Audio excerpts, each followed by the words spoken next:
We are on. It's the LTL General Chat. It is Black Friday. Now I'm going to get set up here real fast. Let everybody know what's going on. I got to play this flipping ad. Friday. Now what I'm going to do is see if I get everything set up. Behind every story is the reason for Yes, I'm playing this ad twice on the page. There we go. I'm going to do this now, so bear with me. We have 2 viewers immediately. For you 2 viewers, welcome to the LTL General Chat. I'm doing my normal foibles. Get it set up here.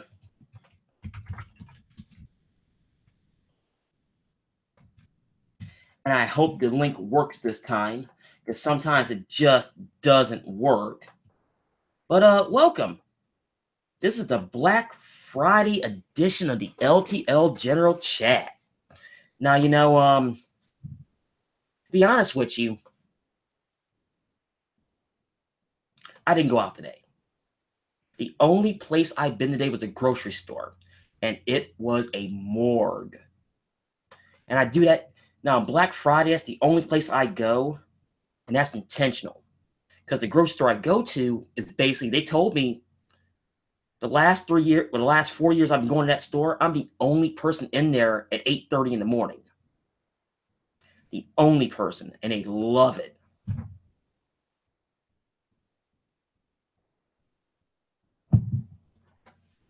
So it's one of those ones to where I didn't do it, and I didn't even stay up tonight or last night, because I know I had stuff to do this morning, just to see what kind of fist fights was out there.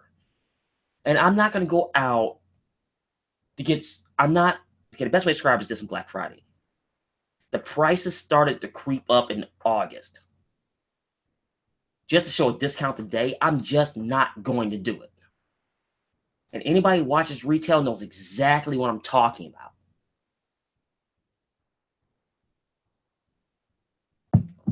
I should post a link to the cracked video.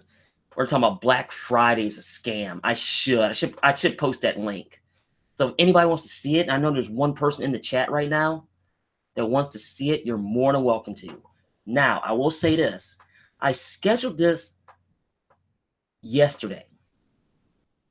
Now, there's one other beer chat going on at the moment, and that is Joe D's, which is a rarity for him on a Friday night, if I remember correctly. So it's one of those ones to where it's probably going to be a split audience tonight. I already know it's going to be. But if you want to join in and welcome, I gotta do one more thing. Let me do this real quick.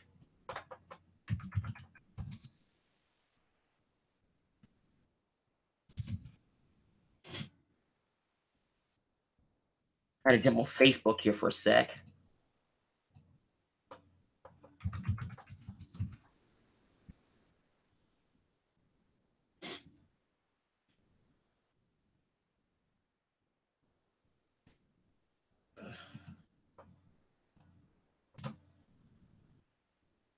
Don't you just hate it when you hit the wrong button?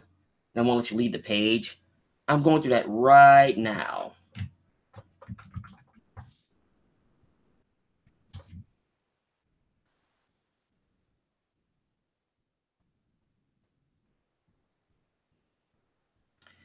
And I totally forgot what I was going to say right there. I apologize, Lush fans. No, it's nothing really went on this week. I am going to cover the news right now. There was one big article, and that was actually from, I saw it in the Denver Post. Left Hand Brewing is suing its yeast supplier.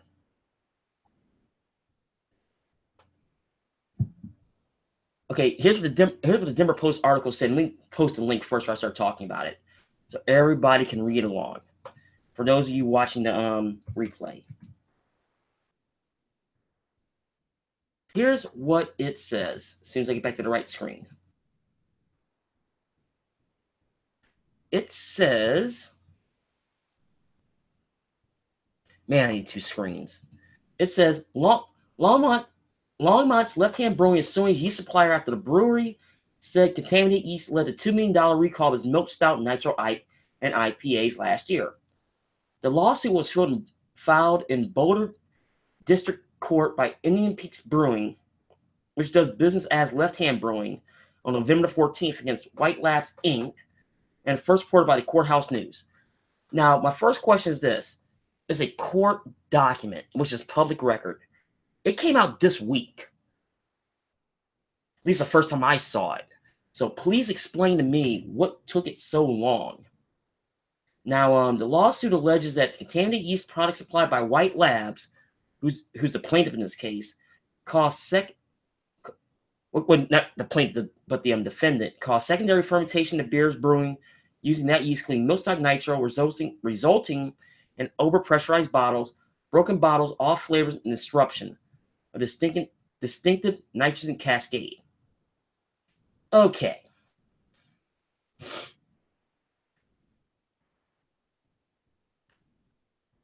You got me for your half, Lance. Oh, thank you, Jay Bird. And we're talking about that lawsuit by Left Hand. I'm thinking to myself, okay, let's assume this is the yeast. I'm no lawyer. I could call my brother who is a lawyer, but I could have asked him. Let's say it's the yeast. You need a lot of pressure for that to happen. It could be the straight carbonation process you're using to cause the explosions. You better be good and darn well that was the yeast itself. 2. Let's say it was the yeast. In any type of food or liquid manufacturing, you're going to have a bad batch. It's the nature of the beast. Now, I don't necessarily think this is going to be a money grab, but it could be because I don't know all the particulars of this case. Now, I'm thinking because of the nature of the case, it's going to go through discovery. It's going to have to. It's going to have to go through discovery. Once it does, you're going to have to bring in scientists, professionals in the field. It's just going to be a big time mess with this one. I already know it's going to be. So we're going to see what is going to happen.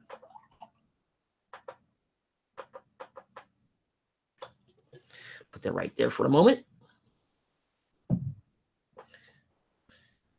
So it all really depends what goes on with that. And this week, as far as beer news, that is all I've seen, at least from the national side. So if you folks out there might be watching this right now, if you have other news from a national scale, please let me know. Obviously, you're going to have, you're going to have, like more the regional, local stuff, like, places opening, closing. I saw, there was a craft beer bar in New York City having a sell-off auction. I looked at it for about 2 seconds. Like, I said, you know what? I'm not paying New York prices for any of that stuff. Not paying it. Maybe an auction, yes, but it's New York prices. Screw that.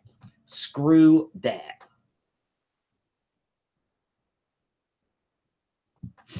Now, I see a second person joined the chat, so I put the link up top if you want to join in.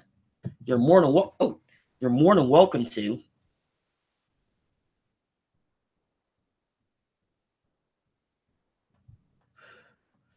But that's really what's going on now. Last night, I popped in on Thanksgiving briefly. I actually had a halfway decent crowd at the end. I really, really did. So it's one of those ones to where, hey, it happens. Let me do one thing real quick.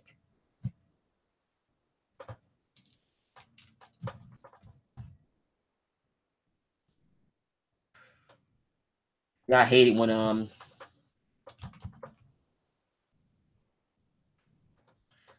keep forgetting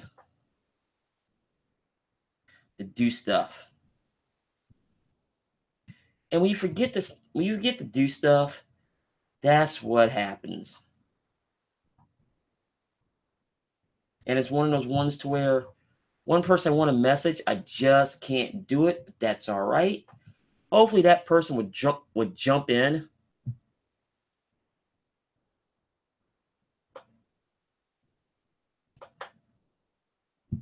Now we got the third person joining in. I thank you for watching. This is the LTL general chat for Black Friday, November the 24th, 2017. I don't think I said that yet. Now I'll give you the same update I did last night with the homebrewing update. Now here's going with the homebrewing update. After further review, I honestly think that I skunked that beer somehow, because it went from a light brown color to a black color, and I'm seriously concerned with it. Now, I might have to secondary this bad boy. I really might have to. I really don't want to.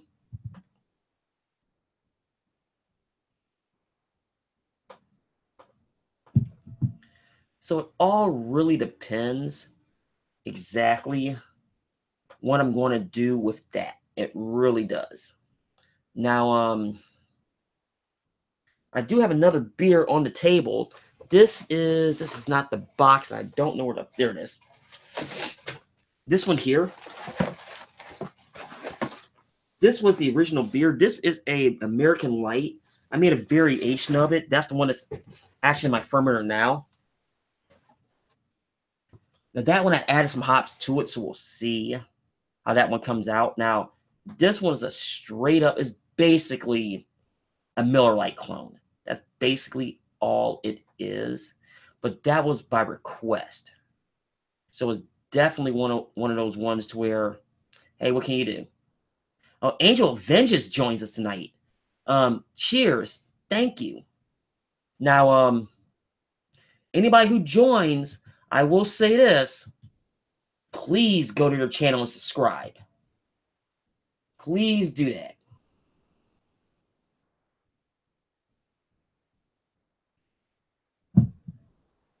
Even though I'm subscribed there, and it's just keep that in mind. We're out and about online, so keep that in mind.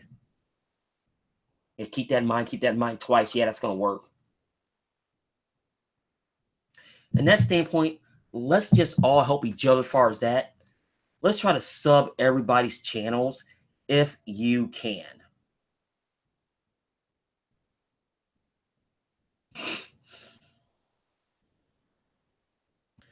And that's assuming that anybody has, any content to, obviously, to share, link, subscribe, whatever. But back to the home brewing. That's what's going on there.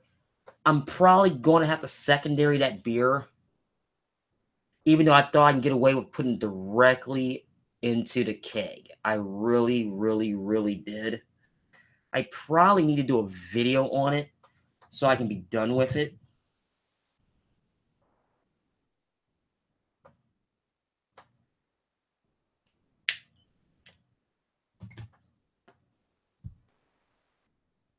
So it all really depends what you want to do. Or what you want to do, what I want to do, excuse me. Not you, me in this situation. We're talking about my home brewing. But I have some other stuff on the table. I really, really, really do. We'll see how it goes. I always keep everyone into the loop as far as like that. Now, if I decide, excuse me, to do week 2, the home brewing video, it will not be another 45-minute video. That is a promise. I'm not doing one of those again. That was an editing nightmare. A guaranteed editing nightmare.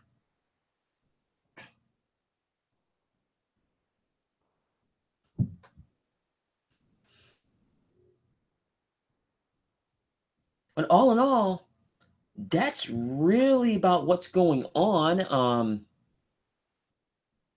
I wish I knew there was more that was going on. but there really isn't.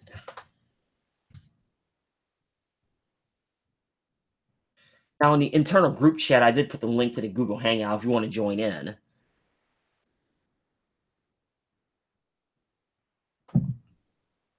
So be on the lookout for that if you want to join. We're going to the winter time, so in last night's in an internal chat I had with Massachusetts beer reviews, I was talking about, and I won't get into details, but I'll talk about my winter schedule because my season, which is season 4, is starting to wind down. Now I got the video, which I had to scrap today because I forgot to turn the sound on. How did that happen? But the review I was going to do is, where is it? Is this one? Is Canton?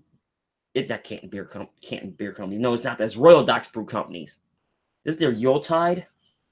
It's very, very tasty. I'm really not going to talk about it now because I'm going to redo the review so everybody can watch it, what I think about it. But it's very, very, very tasty. It really is.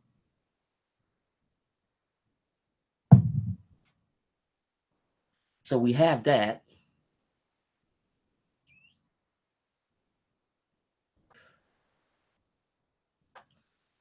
See what else is going on. You guys got to help me here out there just watching. Like, put something in the chat so I can say interactive, you know, because like talking to yourself kind of sucks. I mean, I wish I could do open phones, but I'm not set up for that at all. I am so not set up for that, even though I need to be set up for that.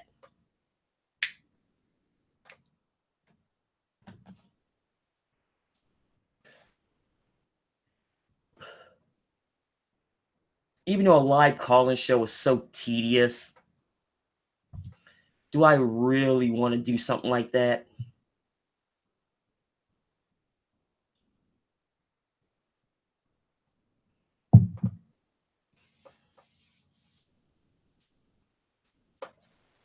Probably not. But some other stuff going on, like my webpage, for instance. I need to update that. I really update that badly. I'm like 6 behind. Oh, we got Jaybird in the house. What is going on? Yes. I'm drinking a Kindred from Columbus, Ohio. Oh, a Kindred? That what you said? That's a Kindred, all right. I'm from Central Ohio. Mm-hmm. Yeah, I just reviewed it not too long ago. Cool. Yeah, with me, I'm just doing the old Milwaukee's Best Ice, even though I did a review earlier today and I totally screwed it up. I really did.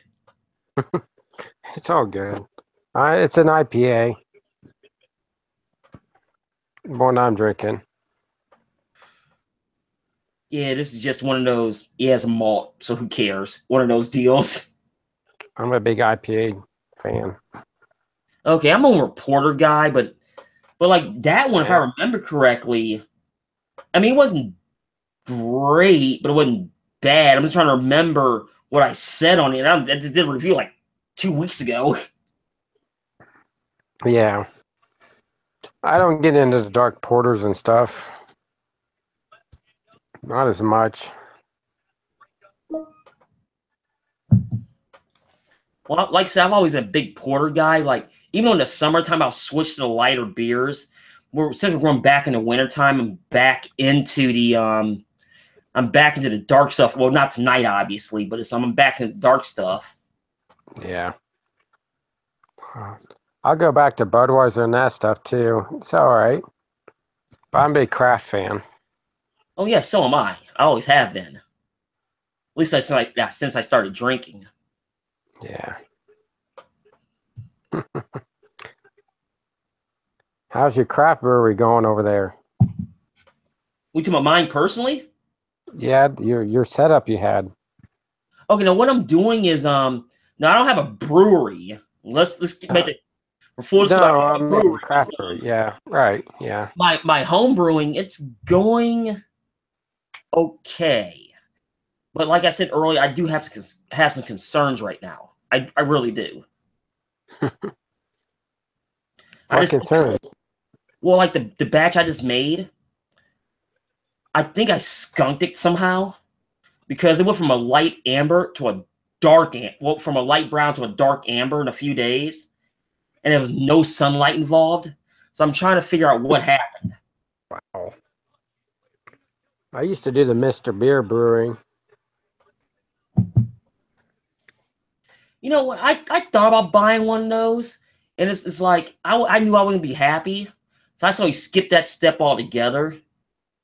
So I started with the buckets. Now I just got a Fermentosaurus, and that's what's in the fermenter now. And it's did it outside of the high heat it can handle. So far, it's done exactly what it's supposed to do, and I'm impressed with that.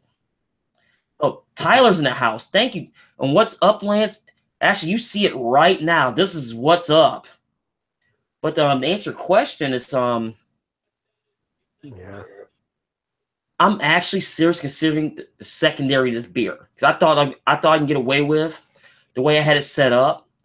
I was going to primary it, then immediately keg it. But I might have to secondary this one. I'm not totally sure yet.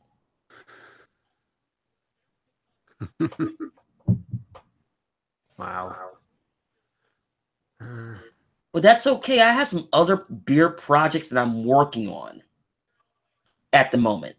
Well, not necessarily working on, I'm actually exploring.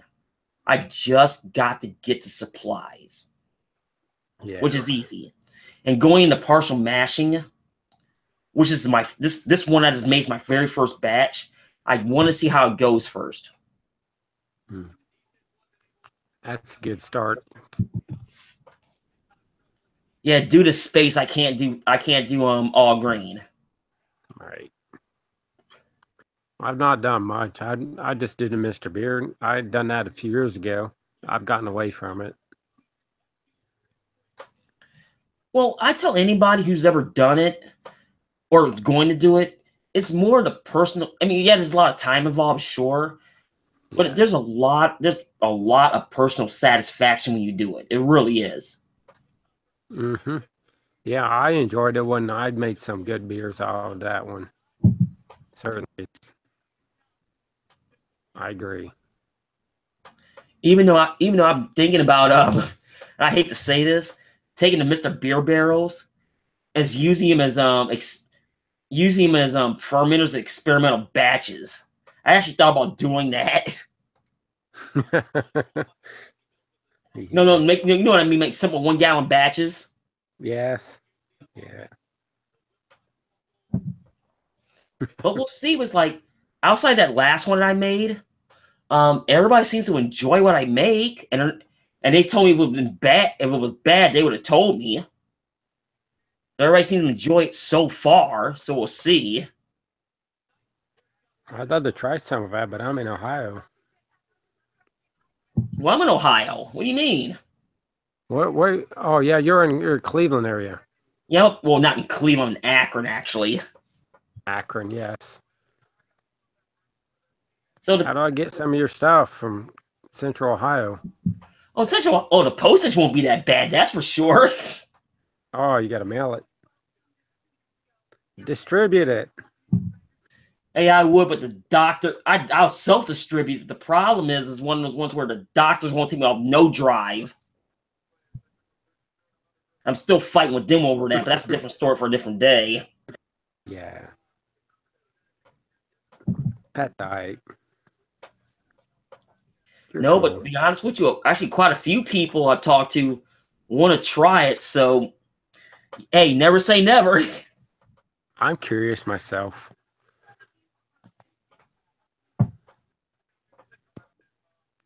I mean, well, you might be disappointed, you might be, but if anything, I ask for constructive criticism. That's the only thing I ask.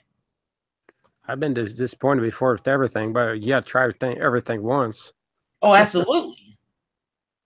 How do you know how bad it is if you don't know? All right. Yep. Even me doing beer reviews, like, the only time I knew a beer going in was going to be really bad was Rockdale. I knew going in that was going to be bad. And it exceeded my low expectations. And it's very hard for that to do. We got Jay online. Oh, is that Jay? Yes. Ronald Dario Hi, is joining us. Welcome. Hello. I was watching that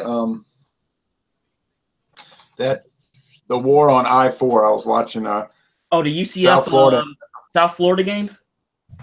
Yeah, that was the most exciting game of the year. Miami lost their first game. They lost to Pitt, didn't they? I never would have dreamed such a thing could happen. And Pitt sucks this year. They finished. They were a 4-17. I don't know what happened. Oh man.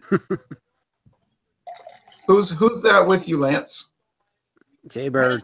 It is Jaybird. Jaybird, hello. I follow you. Oh, okay. But I don't recall that. Yeah, I've been for a while.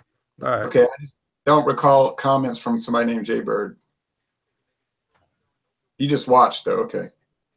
Mostly. Yes. Yeah, so Jay, give me to catch up what's going on. I posted, I don't know if you see on your side of the chat. I posted an article from the Denver Post about that lawsuit from Left Hand Brewing. That's the only news I saw this week. You know, even though the court brief was from last month, it's just out now.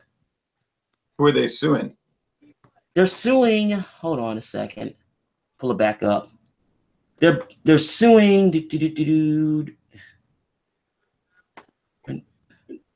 They're suing a White Labs, the yeast company. Oh, had some bad yeast, huh? Well, they're saying they were blowing up bottles, make that type of stuff. And so I don't know if it's a money grab or what. I won't necessarily know, and that's why I haven't done Lush Talks on it yet, because I want more information. It needs to go through discovery.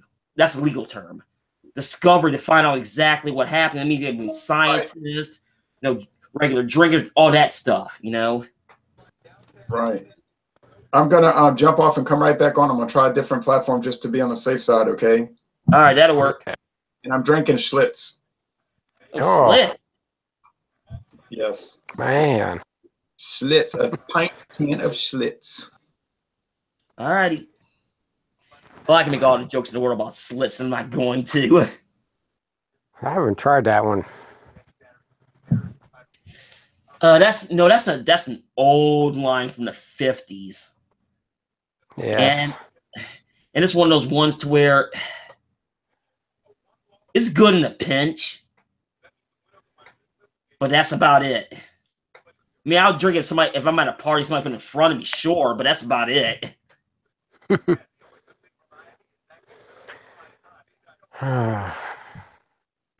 Yeah. I had a PBR six-pack this earlier. Well, PBR, no, I really don't drink PBR. I've drunk it in the past. Yeah. When I was younger. Yeah. But normally with PBR, I use for drinking purposes, not drink for cooking purposes only. Because it's very good in cooking. Okay. And I love to barbecue with it. I really do. It is so good. I tried beer marinade. My wife sticks to Budweiser's. I might turn her onto that one. No, PBR, if you're going to do PBR, here's my suggestion. Especially something like sausages and brats. I put it with PBR, but soak it overnight. Then overnight it comes out so good. But poke the skin. Yes. It's so good. Oh, you're back. I'll have to try that one. Yeah, I'm back on. I came back through Internet Explorer because when I go on to other platforms, my audio always deteriorates. Yeah, I've noticed that. It's like, I don't know if it's your computer, because you say you use Silverlight, and you're the first one I heard you use Silverlight in a very long time. No, I was using Opera. Oh, Opera, okay. How about you meant one time you mentioned you tried using Internet Explorer to go through Silverlight to use it. No, I'm gonna tell you what I said. Somebody else had said Silverlight, but I didn't say that. Well, what if I go through Google Chrome or Firefox. Well, Firefox won't do Hangouts anymore. They just send me a message say we don't mess with the Hangouts because there's some plugin problems. Yeah, I saw that. Yeah, I had that problem. So they don't do it. And so if I go through Google Chrome or Opera, the audio will deteriorate after about 20 minutes. If I route it through Microsoft Edge, they give me an alert that says you've run across some vintage web tech. They said, so you have to feed it through Internet Explorer instead of Edge, which I do that, and then the audio never goes down. It always stays, it never gets bad. Now, that's telling me that the Chrome Hangouts are screwed up. But my computer, I never had any problems with any other part of my computer. It works fine all the time, you know. Okay. Now we can get YouTube on the balls. I'm still having that problem of sharing my link to everybody. I found out how to do that.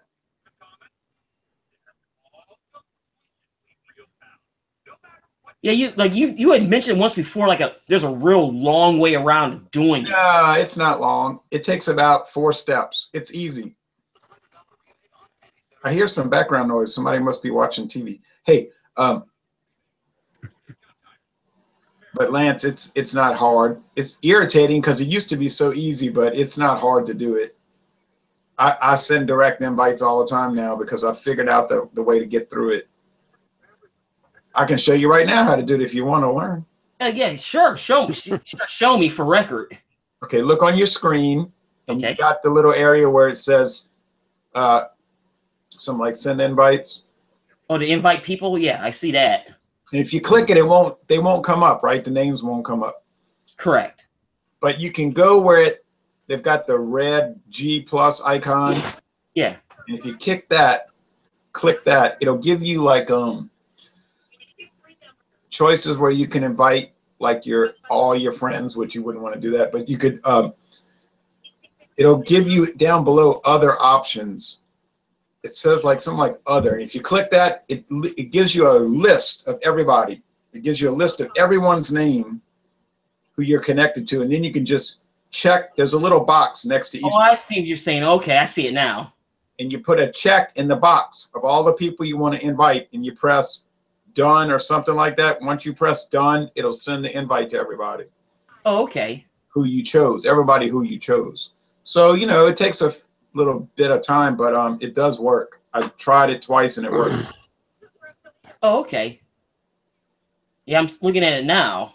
But yeah, I can take you through it, but it's not difficult. No, I'm actually doing it as you're talking about it. Oh, you see the little box to check? Mm-hmm. Yep, that's the way you do it. And it's one of those ones to where as I click the boxes, it's like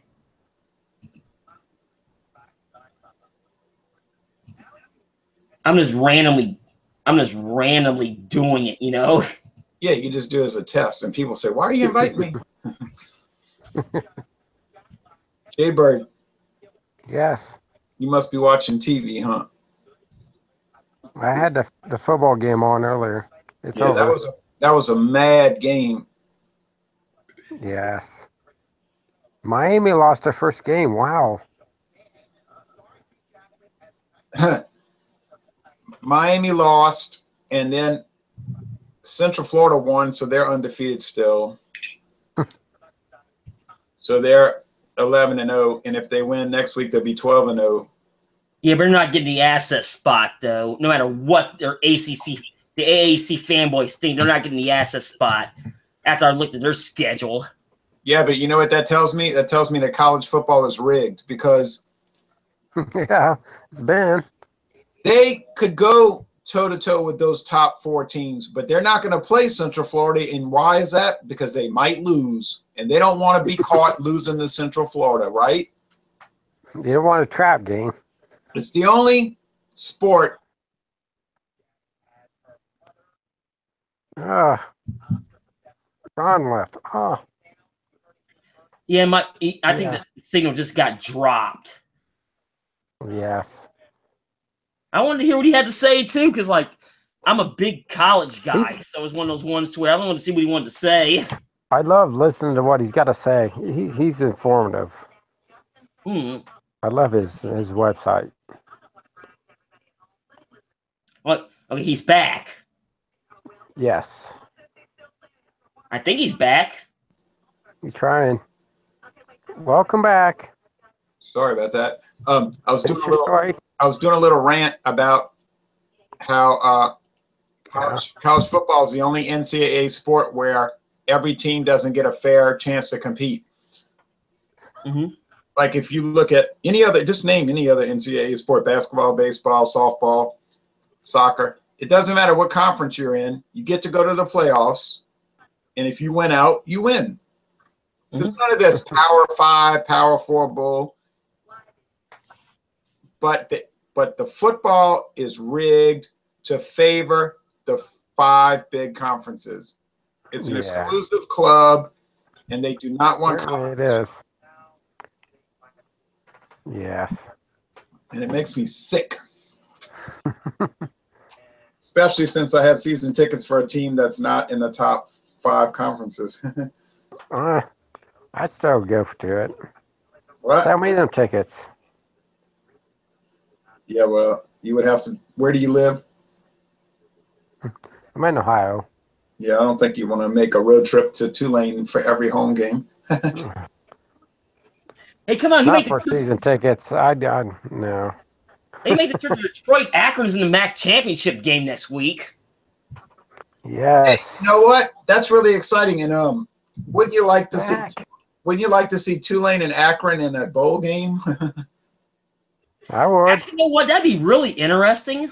Even though, if you look at the schools themselves, Tulane will crush them just in academics alone. Yeah, well, they're going to play football. They ain't going to take a history test. Yeah. Point there. Mac's got good football teams most years. Yeah, Mac has been down last couple of years. And Akron, to be honest with you, is pretty mediocre this year. Hey, well, they got a winning record, and they're going. And Buffalo qualified for a bowl. Okay?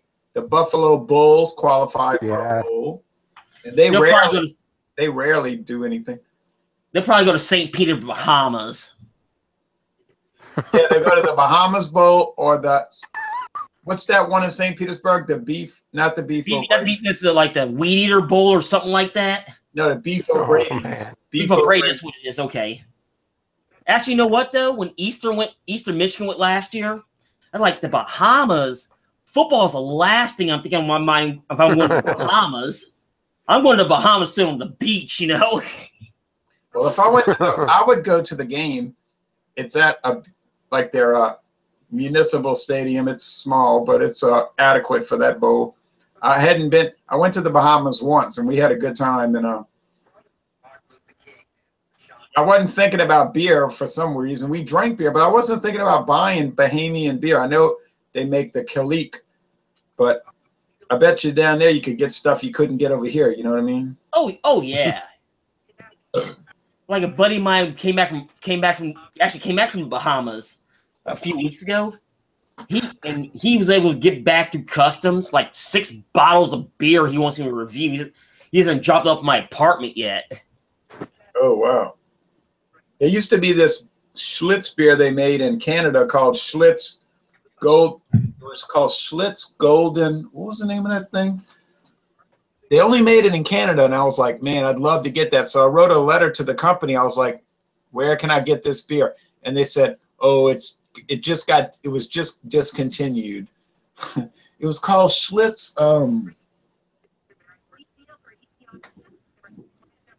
It wasn't Golden Draft, but it was a weird label. But it was made in Canada for Canadians under contract. But it was a Schlitz beer. It was bizarre. Yeah. Well, I'm enjoying. Look it up now. You got me curious now. Yeah, it's called Schlitz. I know. I've seen the photos of it. Schlitz Genuine Gold. That's what it's called. Yeah, that was it. That was it. Yeah, I had to look that one up because I was curious. It was sort of like a Schlitz knockoff of MGD. Oh, it was a direct swipe at the competition. Got you. Like I got a lot of those things from the '90s in my collection. I got this one once. It's called. I bought this in La Crosse, Wisconsin, at a grocery store. It's called Old Style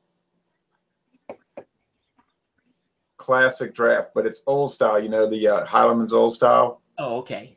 Classic Draft. It was pretty good though. And then I had the. I used to always look for these odd things, you know, like here's another one. I bought this in Louisiana, in fact, in 1997. That's Pabst Genuine Draft.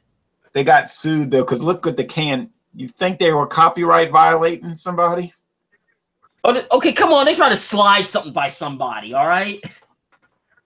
And then, ooh, Sweet Baby Jesus. Nice. I even found this in Louisiana once, but I mean only once.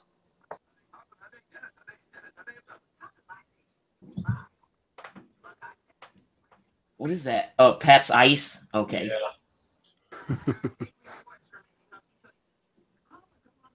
I'll show you one more. This last one here lasted until around 5 years ago. It was called, here we go. It was called,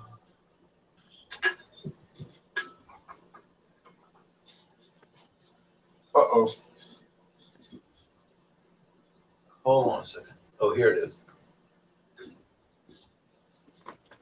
Here it is. This was on the market until about 5 years ago. Talk about obscure. What is that? That is a Ham's Golden Draft? Yeah. Is that right? Yeah, Ham's Golden Draft. They used to call it Ham's Genuine Draft, but Miller said, no way. Oh, yeah, Magic Hat. Yes. And Oh, a Beta? Which a Beta is that? I can't tell. Oh, Grapefruit. Is that a Grapefruit Harvest? Okay. Oh, yeah. wow. Didn't they have a Grapefruit Shandy too, if I remember correctly? No. might have. Here's the Ham's Genuine Draft. Ham's We're digging up beers, right? Genuine Draft. But they had to change the name because Miller got mad. But then it didn't matter once Miller bought Ham's. Oh, yeah, they can call whatever they want. They can go back to the names they really had to. Right. But since nobody bought it, they just made the best decision and they discontinued it. Ooh, Bleeding Buckeye. I haven't done a review on that since season one of my channel. Lance, you remember? Do you or Jay Bird remember Bud Dry? Mm-hmm. No, that's before my time. No, it was out in the 90s. Now I had it, but it was way back, like in 98, if I remember correctly. Yeah, it came out in like 89. I used to buy this beer all the time. I remember, like in the mid 90s, there was a big advertising push for it. It was 5% alcohol, but it was like a crisper finish than Budweiser. It had like a nicer finish, but nobody bought it. I was like the only person that would ever buy it. It was so cheap. It was like $5.98 for a 12-pack. I would have tried it. It's before my time, a little bit. Well, how old are you? Barely. How old are you? I'm 38. Oh, You're older than me, and I've had it. What are you talking about? hey, that's I not know. before your time. That's not It's before your not. time. I'm not saying it's really old. I'm just saying I just never had it. Ooh. Yeah. Here's the bottled version. If I would have known that beer was going to get discode, I would have bought it because I was just getting ready to start video reviews when it got discode, you know? Oh, you would have stockpiled and did a review on it? That makes sense. Yeah. I think I did a written review of it. See, that's the bottle, Bud Dry. It was sweet, you know, but I don't mean it was sweet in the taste. It was just sweet because it was a cool beer, you know?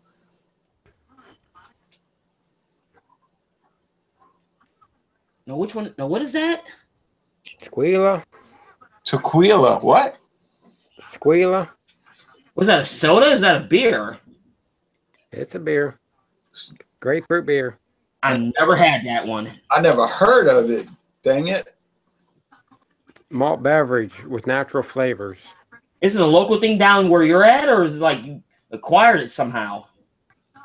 Yeah. I'm not sure where it's from, but yeah, we get it over here in Ohio. Wow. Must be down your way. I've never seen that up here. I would have picked one up just out of curiosity. Man, I've been drinking the fool out of that Milwaukee's Best Ice. I just drank one today when I got home from work. That's the best value on the market. I'm gonna say that right now. Yeah, but you got to be careful. You can get hammered fast on it. Oh yeah, it's a lager, and those lagers deliver the alcohol straight to the brain. And I go for the grapefruit flavors sometimes in the summers because it tastes good. oh yeah, This is what the Squealer was. Squeeva. I'm gonna go hunt that down now up here. I'm curious. I would do a review on it. Wheeler. Hey, have y'all noticed I started doing a once a month Seagram's Escape review? I don't know if you watch my channel, Lance. I don't know if you watch my channel, but now I'm so far behind. It's not even funny. Oh, I feel hurt. Hey, but I watch Lance's channel, but he don't watch mine. Okay, I got you. But no, I will say this: it's like on Saturday mornings, I make it a point. I try to watch Motor Week and your review at the same time. Oh, that's rough. That's divided loyalty. Hey, the Squealer's out of La Crosse, Wisconsin. Oh no! La Crosse. Oh no! That's always a bad sign. Oh, don't they have that weird independent brewery up there? Yeah, City Brewing. It used to be Highlandman's Brewing, but they got closed, and then City Brewing bought it. Yeah, that's the brewers that just don't care. They do contract brewing. It tastes good in the summer. It's refreshing. Yeah, if you like harsh. Yeah, if you like it, that's what counts. You only have to answer to your own taste buds. Yeah. Sometimes I like fruity stuff, but I go for the grapefruit stuff only. Yeah. I started doing reviews once a month, only once a month, the Seagram's Escapes. And they're all the same ABV. There's like 20 of them, and they have the same alcohol content, 3.2. Now, like the one thing with Seagram's is like if you're talking about the smaller bottles, right? The one you're referring to. Yeah, 11.2 ounce. 11.2 ounce. Yeah, like I guess those. Like I don't drink those. But that's probably why I don't watch those particular ones. Yeah. Oh, I don't drink them either. I just review them. I would never actually drink them on purpose. I just review them because they exist, you know. And then Holly Colt, and I don't know what's happening to her channel. I think it's not going to last. But she told me, she said, it wouldn't kill you to do them. I said, well, she got me there. It really wouldn't kill me. So I said, okay, you got me. I'll go buy the stuff. It's only 99 cents a bottle. And then I had to admit, when I did the first two, the strawberry and the Jamaican Me Happy, I said, well, you know what? It isn't really bad. I had to admit that. And she said, see, I Jamaican is a good one. Yeah, Jamaican is a good one. Jamaican Me Happy. You like that one? Well, like it means like my wife does too. Like we get down in that range, I consider like airport liquor. I mean, I it's not that in a way, yeah. But it's, I agree, Lance. It's not that bad, but it's like you get down to that range without the price point. You know what I mean? Because anybody's been to an airport, knowing they sometimes they charge mob prices for alcohol. Right. They didn't know they'll never see you again. But 99 cents a bottle for the Seagram's Escape once a month, no big deal. You know, I'll review it. Hey, what the heck? I've been reviewing all those inexpensive wines, and that's been working out really well. I mean, it's amazing all these good wines you can get that cost pennies, really. Well, as long as you haven't done a Rossi yet, have you? What? I remember seeing one. A what? One of those roasty ones, one of the ones in the big jugs. Oh, Carlo Rossi. Carlo Rossi, excuse me. Oh, yes, I've reviewed quite a few of those. Yeah. And I get them for $12.87 a gallon. A gallon? Jeez. $12.87 per gallon. Oh, you break it out per wine glass. That's actually a bargain. Yeah, if you translate it to a regular size bottle, it's $2.41 a bottle. I did the Merlot, I did the Cabernet Sauvignon, I did the Carlo Rossi Burgundy.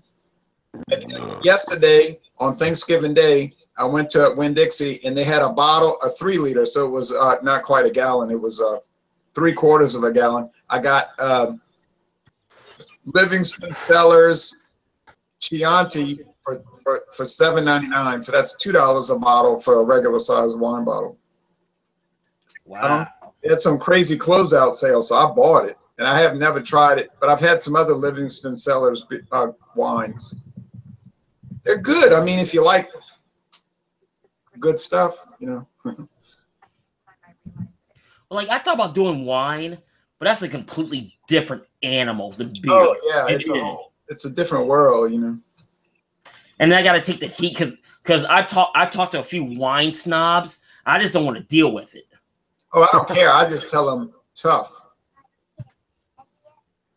You know, I don't care. Now, I did some really wretched wines, like really questionable stuff, just for the fun of it, you know, because I can't resist. The worse it is, I can't resist it, you know. Like, so you're doing like Mad Dog or like right, or something like that. Well, I did MD 2020, and I did Wild Irish Rose. You've had Wild Irish Rose. Oh, I don't know. It's really wrong. It's like you look at the bottle and you say this should not exist, you know. But I just couldn't resist it, you know. It was just so wrong in every way. So of course I had to buy it, and I said to myself, this is like drinking Welch's grape jelly in a bottle. Well, it's funny. I remember you did the MD video, right? I simply remember making the comments like, I don't drink because that stuff makes me mean. You know, it's like. Oh yeah, people said they got arrested drinking that stuff and everything. Yeah, that stuff is bad news. It really is bad news. What they do is, oh, Jack Daniel's honey. I've tried that at the distillery. You know what? Like, I'm the biggest Jack guy you'll ever meet. I did not like the honey. I really didn't. No, I did not either. It's extra sweet to me. No, it's like it messed with my stomach. It really did. I was on and I had a full meal before I had it. It just messed with my stomach too much. Let me say this to you, and then I'm going to show you a weird-looking Jack Daniel's bottle. Okay, I got to say this about the old Wild Irish Rose, though. Wild Irish Rose is a product that you shake your head every time you take a sip. You just don't understand it. But I got to say this about the website. They give intricate information about that wine, like it's actually legitimate. To talk about the type of grapes they use, to tell you about their wine maker, or whatever you call like a brewmaster, but it's for wine, you know. They talk about the whole history of it. It's like, wow, you really give all this dedicated detail to this hobo wine, you know, really is what it is. People that live under the bridge drink that stuff. A Miller, a Harley Davidson edition of Miller Lite. Yeah, I've seen that. Yeah, I've seen that. But anyway, the Wild Irish Rose, they do give a lot of good information on their website about it. As disastrous of a product it is. Hey, Lance, you want to see a weird Jack Daniel's bottle? Now, this is the green label one that you talked about, and there's a different one. Oh, you might have seen it already. Okay, never mind. I hate to do it, but like, I saw that, and I'm thinking to myself, I didn't comment when you did the videos, And it's one of those ones like, I've never seen that before. I've heard people talk about it, but never seen it. Yeah, it's like, yeah, I heard about it. And then I went to Texas earlier this year, and I went to a liquor store. I was really tired too that night, but I couldn't resist, you know. So I went to the liquor store, and I looked on the shelf, and my jaw dropped.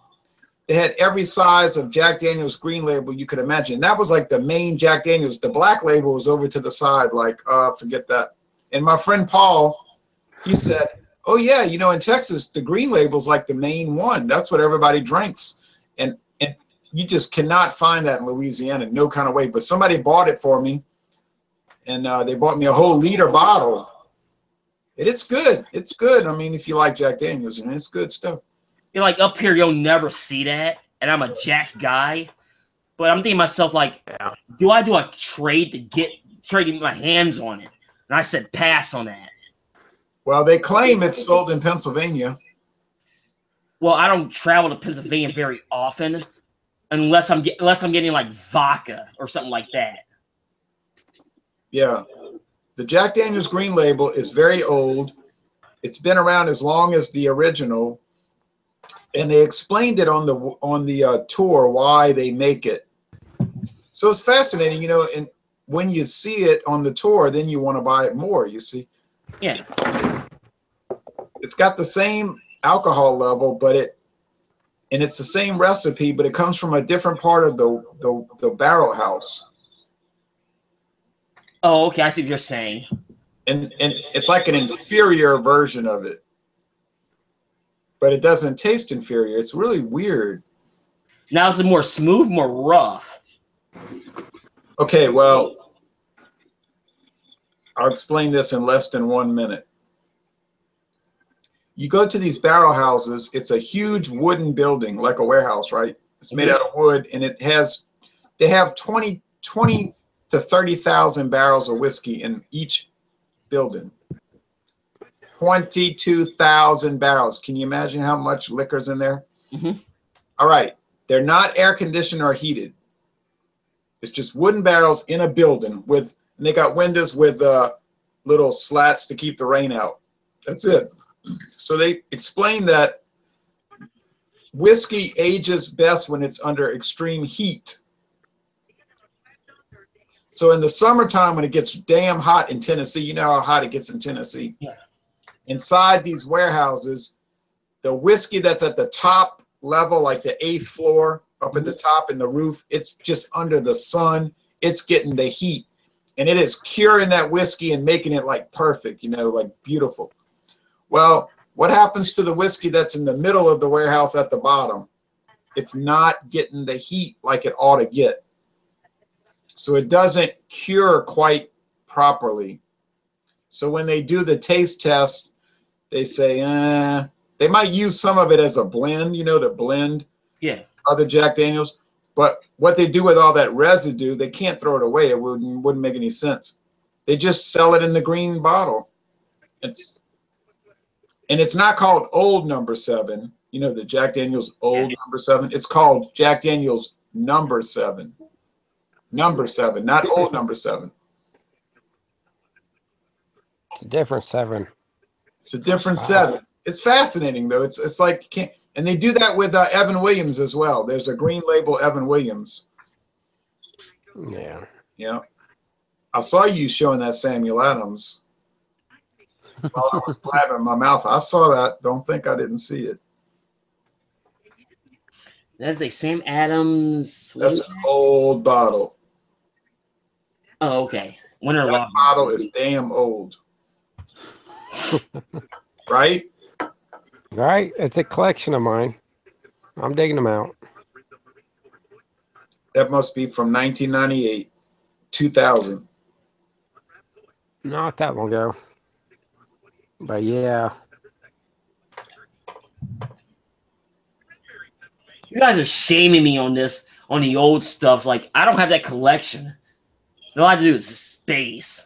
Hey, you know what? It's just a bunch of old cans and bottles. Sometimes I get the. I'm not that old, but I collect things. Yeah, I collect things that I drink.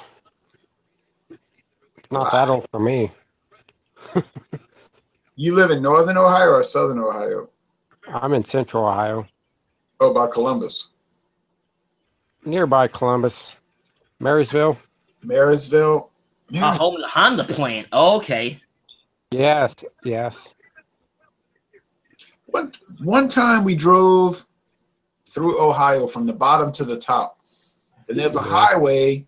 It's called US Highway 68. 68. And it goes up, all the way to Findlay, Ohio, almost to Toledo. Oh, on the western side. That's why. Yeah. And in the bottom of Ohio, it's just a 2-lane highway, but it runs from like Florida all the way up. Like, oh. But there's an area called Ohio Caverns. You can go to these caverns. Yes.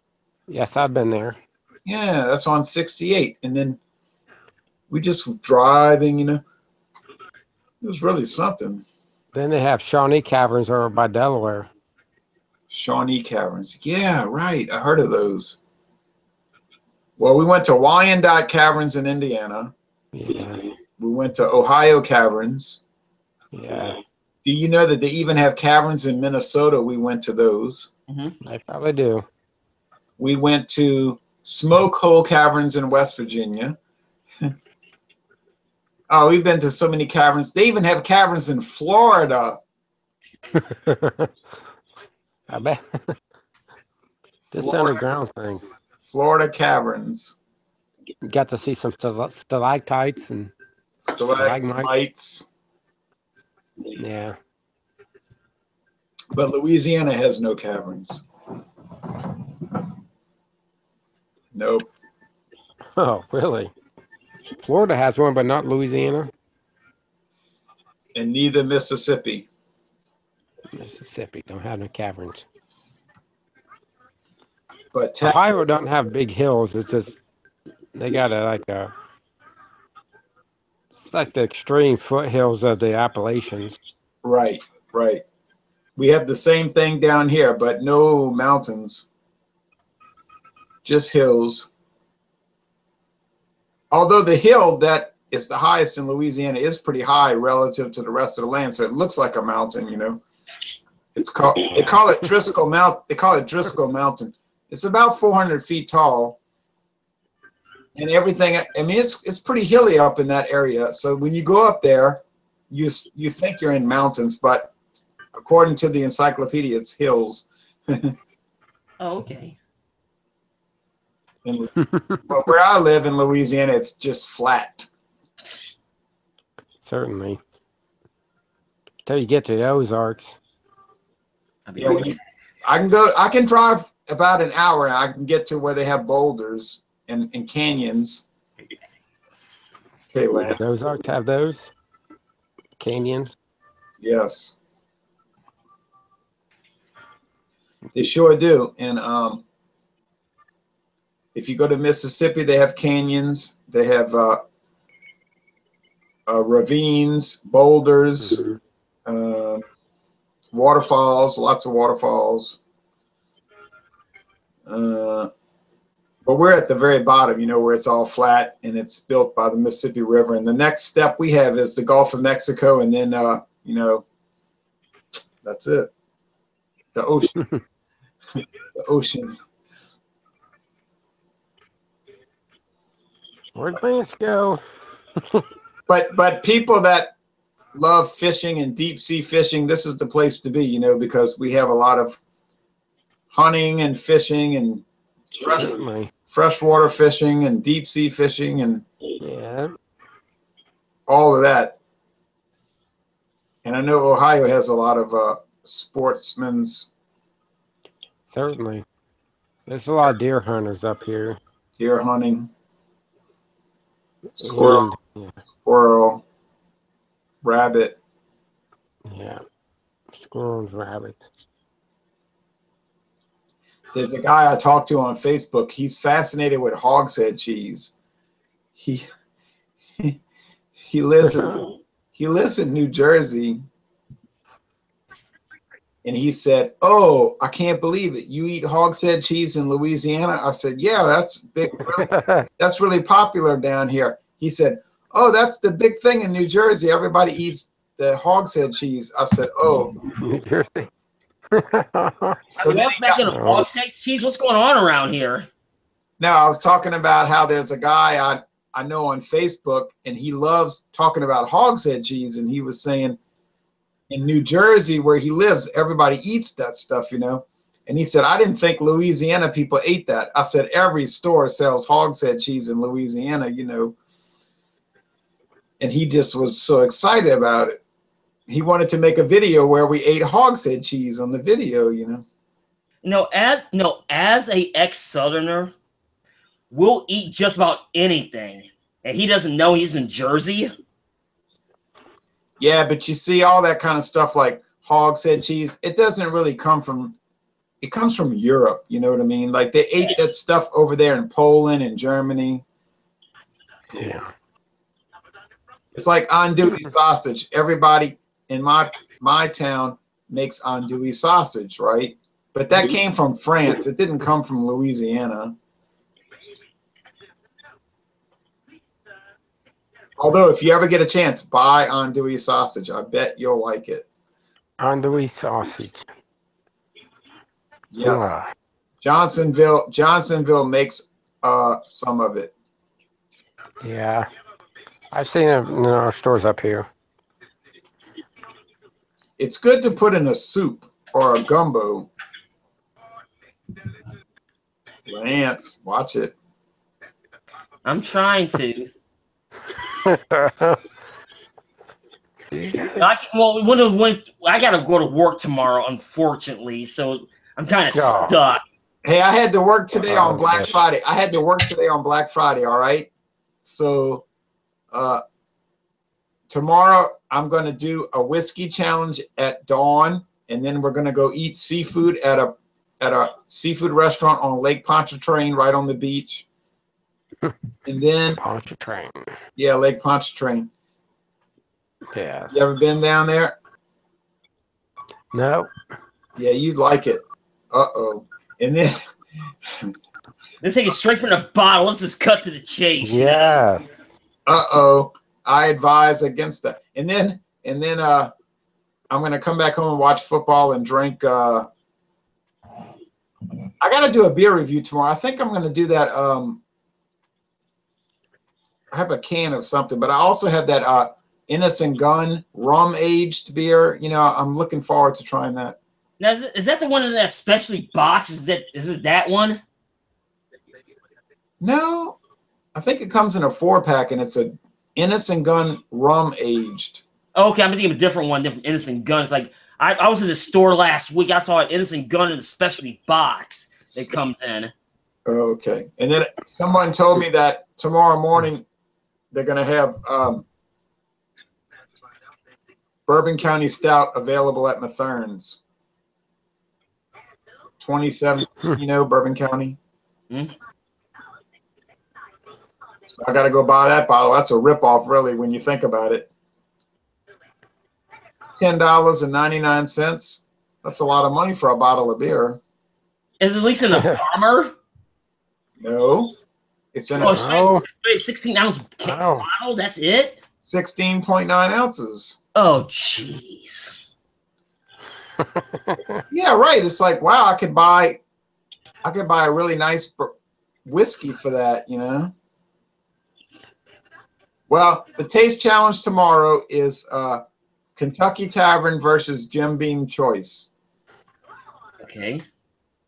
I would assume that the Jim Beam Choice would win, but hey, never say never. Never say never. I know, Lance, you don't mess with hard liquor, but well, no, wait. Now I'm a hard liquor guy, but it's like I don't do very many reviews on them. Yeah. You can actually get some pretty good bottles of hard liquor for less than $10, believe it or not. Sounds like it couldn't be true, but it is true. Well, my thing with like hard liquor is like I don't get a situation where I'm just buying that, and it's like I'm trying to get a whole bottle in one day. Outside of Buffalo Trace and Jack, which I really spread out. I don't get a situation like if it's like a really cheap one, for instance. I don't get a situation where it's like I'm trying to drink it in one day. One day? Are you crazy? It takes me a month to drink a bottle. A month. A month. But I can't handle it. I'm weak. It was like it means I had not Old Dan Tucker. What was it? It was early times, right? Oh yeah. Last month, I finished that bottle off in one day. Oh, I'd be dead. It would be the end of Louisiana Beer Reviews. It would be Louisiana Beer Reviews cached. Oh, jeez. You know how people cache stuff? Mm-hmm. That would be it because I'd be dead. Oh, they got early times on sale over here for $8.99 a bottle right now. That's about the going rate here, like $7.99, $8.99, depending where you go. Same thing. That's I got to get updates on the chat side. I apologize, guys. Let's see here. Bart Robinson says, I live in South Jersey, and I've never seen hoghead cheese. We'll have to scrap on pork roll. Well, Bart, this guy I'm talking about, he lives in North Jersey, and he says they call it head cheese. Oh, okay. Not hog's head cheese, but head cheese. But I mean, it comes from pork. It's the same thing. Okay. Now, Bumfrump says, hey, guys, it's winding down from a 6-hour Joe D hangout. Now, I was over on Joe D's before I came over here to pop in and say hello. My understanding was that hangout was long. He rarely does a Friday hangout. Or Friday night hangout, excuse me. He rarely does one. 6 hours. Yeah, on Friday night, he rarely does it. And Friday afternoons, I at least try to watch it. Not necessarily be in it. But Friday night is a rarity. It means he must be off. And Bumfrump said, Ronald J. Dave's Ballantyne released their bourbon age for 2017, which I did hear about this morning. Wasn't sure they were going to do it again this year, but they did. He said he's going to try to buy a case this year and age some of them. Now, I do know Ballantyne was talking about that about a month ago. If I see the Burton Ale, I'll buy it. But you know where I bought my Burton Ale last year? I bought it in Ithaca, New York. So, you were on the road. Yeah, when I went to see Maria Devon, the girl next door. I never saw Burton Ale down here. Sake. Sake. What is this man doing? Hold on. Oh no. Wait, let me see that again. No, sake's a Southeast Asian deal. Hold on, hold it up. Oh yeah, we get some of that at Mathern's. Like they sell all these weird Japanese wines like fuku. What is it called? It's plum wine. You ever heard of that? It's plum. Yes. There's really good plum wines out there. Yeah, it's called Fuki, I think. F-U and then a dash and K-I. F-U hyphen K-I. Fuki. How is that stuff? It was all right. It was okay. The Nothing one thing impressive. with sake, I learned from I have a friend of mine who's a big sake drinker. He says you gotta be really careful from where you get it from. You have to drink it warm. That's how it's designed. You got to drink at room temperature or warmer. Which is fine. I've had some good sakes, but I have some bad sakes when I go over to his house. And I'll let him know about it too. He bounced stuff off of me. I know it must be pretty potent because they would drink it and then fly a kamikaze plane. So yeah. No, sake is the Japanese alcohol. Right. Now, I had some really good. I wish I remember the names of them. Some really good Korean sakes. Wow. Yeah. I never had sake in my life. Really? I get it from the Andersons in Ohio. I don't know if Lance knows the Andersons. Mm-hmm. Okay. You want Anderson They got a Brewing, big right? The Andersons is a store. They got a big selection of things. Brewing, I'm sorry. The Andersons. See, we don't really have the store. We don't really have liquor stores down here because all the grocery stores sell liquor. It's a convenience store which sells alcohol. Oh, okay. We do the same thing up here. Okay, because like over here we go to Walmart and get liquor. Like here in Akron, like the one down the street for me is Wine Barrel. So it's not Wine Barrel. It's Wine Barrel down the street. No, it's Cork and Brew down the street for me. I'm sorry, Wine Barrel's across town. I have Cork and Brew down the street for me. They get some bizarre stuff, and a lot is by request. Yeah. Yeah, I'm gonna have to go to Akron one day. I've never been to Akron. You'll be so bored. It's not even funny. You'll be so bored. Isn't Ohio famous for like tires, making tires? Not anymore, unless you're making race tires. But back in the old days, they used to make a lot of automobile tires, right? Oh yeah, we made 90% of them. Yeah, but like you're talking 40 years ago.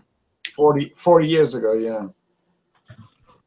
Yeah, no, it's one of those ones where like now it's like this. All the corporations go overseas now, don't they? Yeah. They do. They be like, Goodyear is still in town. They're not leaving. But it's they made it a point not to leave. All right. But it's like Akron, you're just trying to survive. But I will say this, Akron, Ohio is one of the great American hideout cities. You can hide out in plain sight and nobody cares. So in other words, they got a lot of people on the witness protection program living in Akron. Pretty much, but nobody cares. Right. I really want to go now. Well, it was nice hanging out with you, and it was nice meeting you, Jay Bird. Thank you, Ronald. Thank you, and I appreciate you following my channel. I do. And I've got a lot of stuff to post, so we'll see what happens. So we all have. I tried to join in on the Hangouts with you, so I just started this.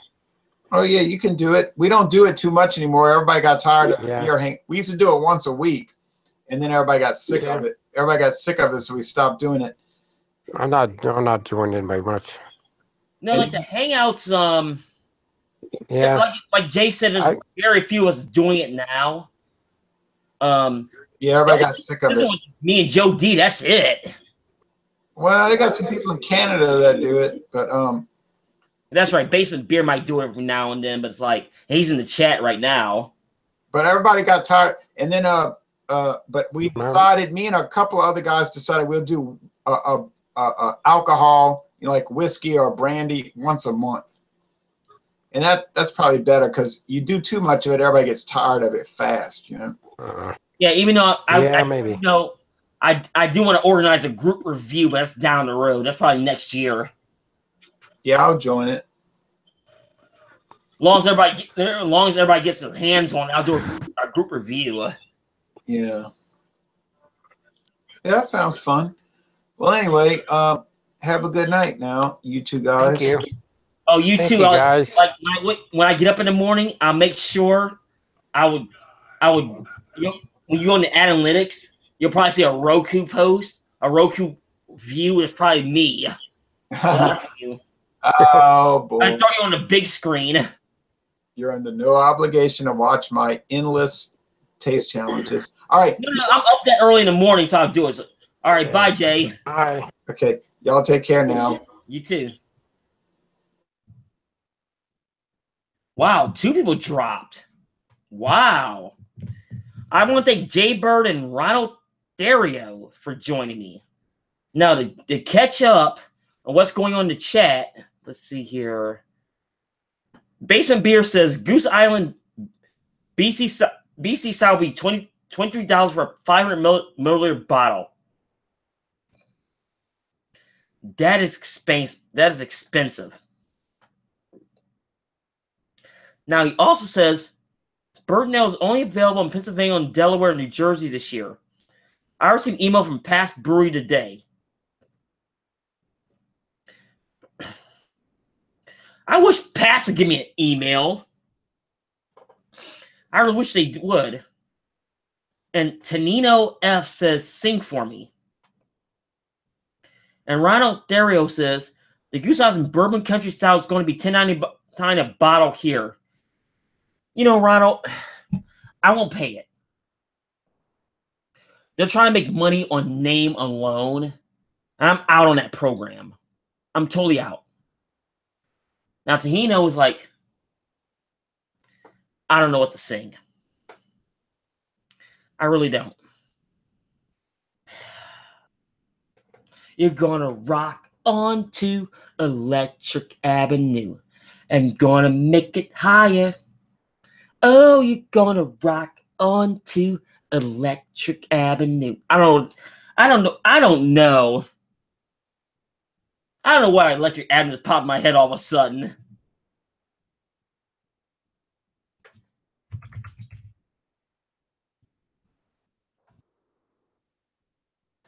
Sorry, it's like I asked to do a song and Electric Avenue is like the first one popped in my head. Oh, Craig pops in now. He says, "I okay, brother."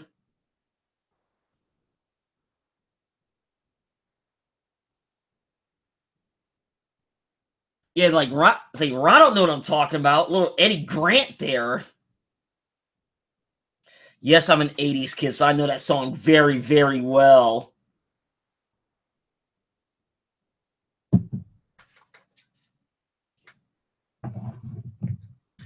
Oh, yeah, I'm just being silly right now. I have 8 viewers on the line, 8 viewers watching right now. So thank you, welcome. Now, if you want me, actually, I'm going to do this now. Hold on. I'm going to do this now just to repost it.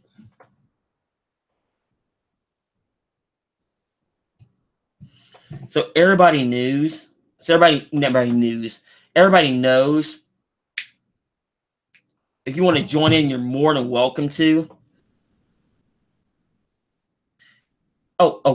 Craig of Kent Beer Review says, I'm near Electric Avenue in Brixton. So that's where you're at. I'm not very familiar with the United Kingdom, so now I got a general idea.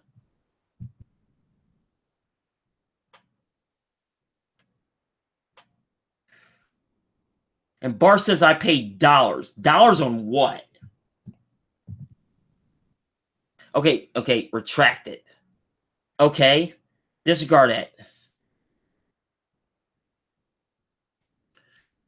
And it's like, I want to thank everybody for watching tonight. I mean, we finally got going on this general chat. I mean, there's not a lot of people in tonight. I mean, it's only 8:22 now. Well, 8:22 Eastern. I know Craig, I believe, is 5 hours ahead of me right now. I believe he's 5 hours ahead. He joins up. Drunken One was on last night on my general chat. I don't believe I'll see him tonight. If he is, I put the link in, join in. Average Joe was on Joe D's chat, so the main man from Buffalo or Northern Erie County, if you will probably not be on tonight.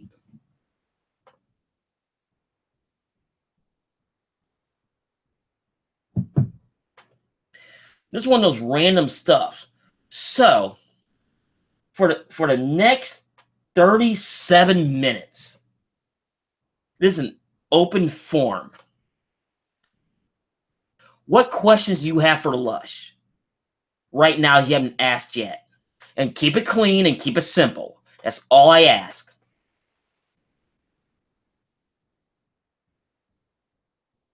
And let's see. Kent Beer Review says, name after a street in Brixton, Electric Avenue in South London. And Bart Robbins said, I would pay $13 for a 6-pack of Burton Ale. I will get some tomorrow. And Ronald Therio says, same here, Bart. You're 100% absolute correct. That's just a lot of money for a single. Especially that is not a bomber. Especially not a bomber.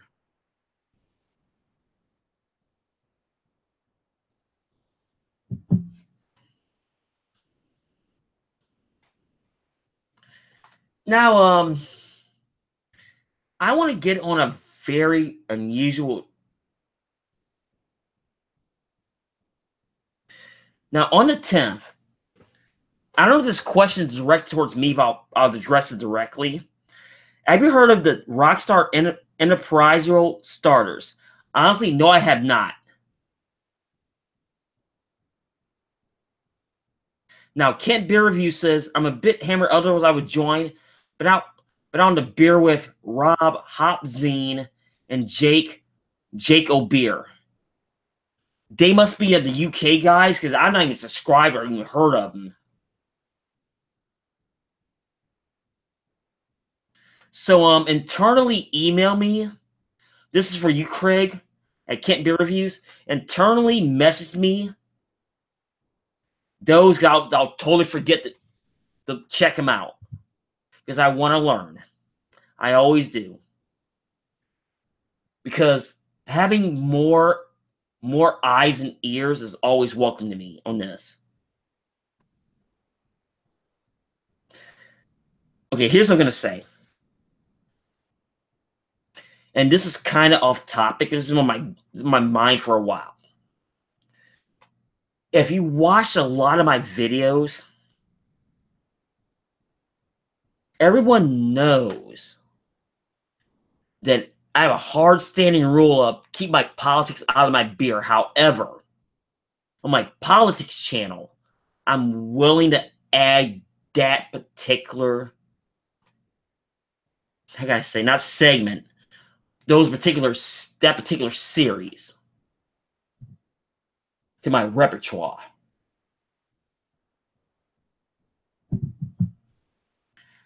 I just know when and where enough people will do it every single week, and I'll do it.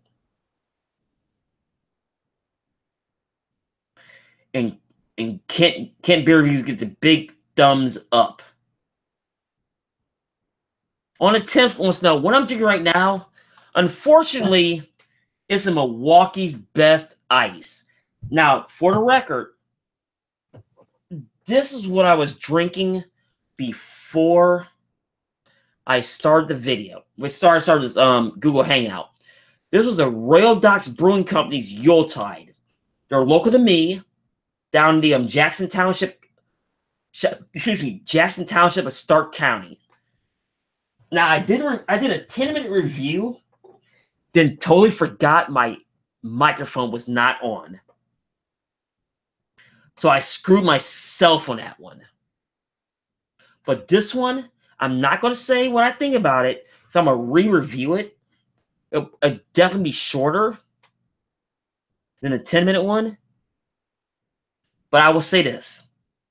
It's a throwback. Excuse me. A big throwback.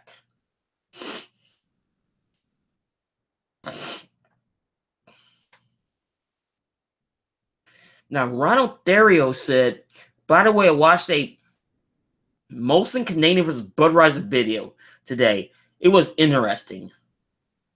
Actually, post a link to that. I'm kind of curious myself. If you can. That's really about what's going on at the moment. I wish I had more stuff, quote unquote stuff, that's happening, but the week of Thanksgiving is kind of tough because like a lot of stuff's not going on outside of the Left Hand Brewing stuff with that lawsuit, even though it's been going on since last month. So sometimes that happens. It really, really, really does.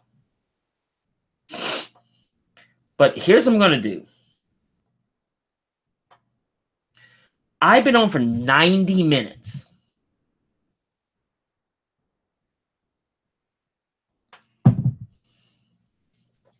Because it's 8:28 right now. I am going to go to the bathroom. I'm going to come back.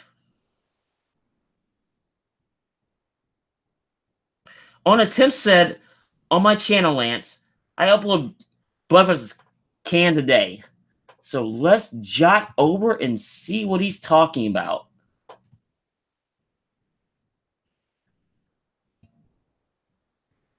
Oh, okay.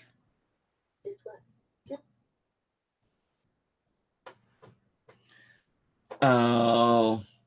Oh, I see now. Oh, okay. Now I'm going to... You know what? Out of respect, I'm going to subscribe immediately. Without even watching the video. Now, Bart Robinson says, I'm finally seeing Milwaukee's best 5.9. Glad I went back to as a winner. Oh, RJ's in the house tonight. He says, what's up, Lance? You see it. Now, I'm trying to go to the bathroom, but I actually have a question. This is directed towards Rod J. Now, Rod, I'm having some homebrew issues. Now, if you watched the 45-minute video I did last week, well, during the week that I uploaded, I actually did the video last Sunday. I think I skunked my homebrew. And let me explain. I did a brew. Actually, I did American Light, but here's what I did. I added some hops to it. If you watched that video before the brewing video I did, you know exactly what's in it. So I did Pearl, I did Cascade. That's one other thing too. I put it in. I know it's not a light American. It's more classified as strong American, right? So what I did was I fermented. I put in my primary, right? But it turned totally dark. And I honestly think I skunked it. Now I'm going to go to the bathroom, ponder that question, Rod, and I'll be right back. And I'm going to see when I come back if you have an answer. Have an answer for me. And I'll be right back.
All right, I am back.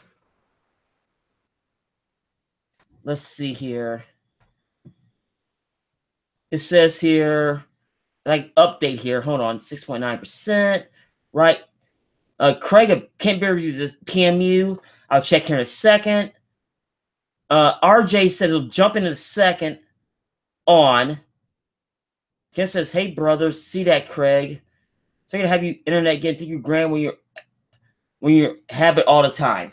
All right, let me see something here real quick.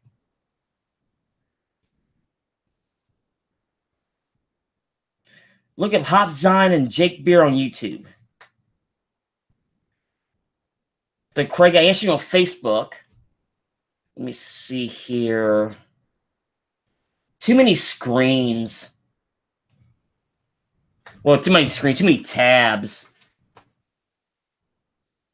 Now, Rod J said he's on. It's like, I don't know if he's on the Hangout or what's going on. Like, I'm looking at it here. It's like, it's just me, myself, and I at the moment. Got myself and me, myself, and I.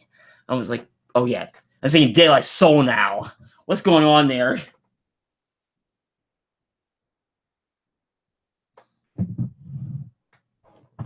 Yes, they're not hitting me in the 4th of July. 4th of July is long past. I'm sorry. Oh, jeez. Yes, the full 80s kid is coming out of me now.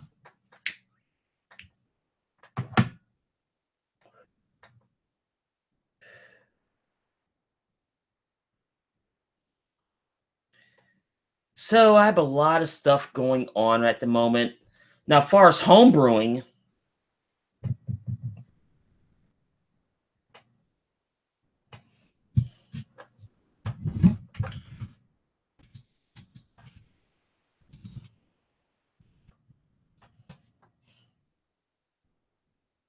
I had to answer that real quick. I have a lot of other stuff going on. Now, I know it's the wrong time of the year, but I'm gonna start more experimenting with the home brewing. And I know I'm gonna, and this is gonna sound crazy, but the cucumber beers, I know they're cold and crisp. That's how they're designed. But I'm gonna sub it out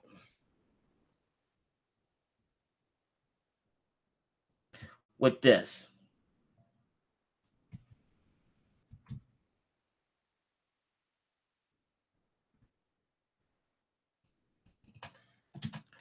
I'm gonna sub it out with I'm gonna sub cucumber out with greens. I don't know if it's mustard, turnip, or collard yet. I don't know that point. I'm gonna cross that bridge when I get there and see how it works out. But it's a nice change of pace because I don't think. Now, Kent Beer Reviews thinking about brewing a dill pickle sour. That would work as a sour because you don't have to open it up for air. Sour dill pickles dill pickles are naturally, they're not necessarily sour, but they're tangy. So that can work very well if done correctly. But I'm thinking about doing something with greens. I don't know what yet, but it's gonna be one of those ones where I don't know what I'm gonna do. Oh, Rod is joining us. Welcome. What up? What up? What up? You tell me, man. Just get my camera put together here. Hold on 1 second. Gotta flip that. Otherwise, I look backwards when I look at the screen. Nah, just chilling. Saw you were on. Figured I'd pop by, see what was happening tonight. Oh, you see, it's just some Black Friday fun. Did you go out shopping today? No, not like retail shopping. No. Yeah. The only place I've been today was the grocery store, and I haven't asked that question yet. I opened it to the chat. Did you in the chat go grocery shopping today? Because I sure snot didn't. What made today so good? Just less people in the store because they all got stuff before Thanksgiving. Oh, the Acme Fresh Market I go to. Yeah. It was on Black Fridays is a morgue for the first. They open at 8 a.m. Yeah. From 8 to noon, it's a morgue. Everybody's got last 4 leftovers. years, they told me I'm the only person in there at like 8:30 in the morning. And they said it was so relaxing. So you got it down then. Oh yeah. Yeah. Even though I got a funny story to tell about Black Fridays. And Joe D will actually appreciate this. When I was living out in Hopeville out there, there was not McDonald's. There was a Walmart on Watson Road out there, right up on the bypass NEMA. Right. This is the only Black Friday I went to. It was in 2009. Me and my roommate decided to go up there, right? So it's one of those ones to where we saw this huge crowd in there. It was like, we'll go to Subway first. Because Subway was in Walmart. But we can see the electronics department from where we sat at. Right? We were going there for $1 DVDs. That's the only reason why we was going in there. Okay. In the 25 minutes we ate, we watched 3 different fist fights.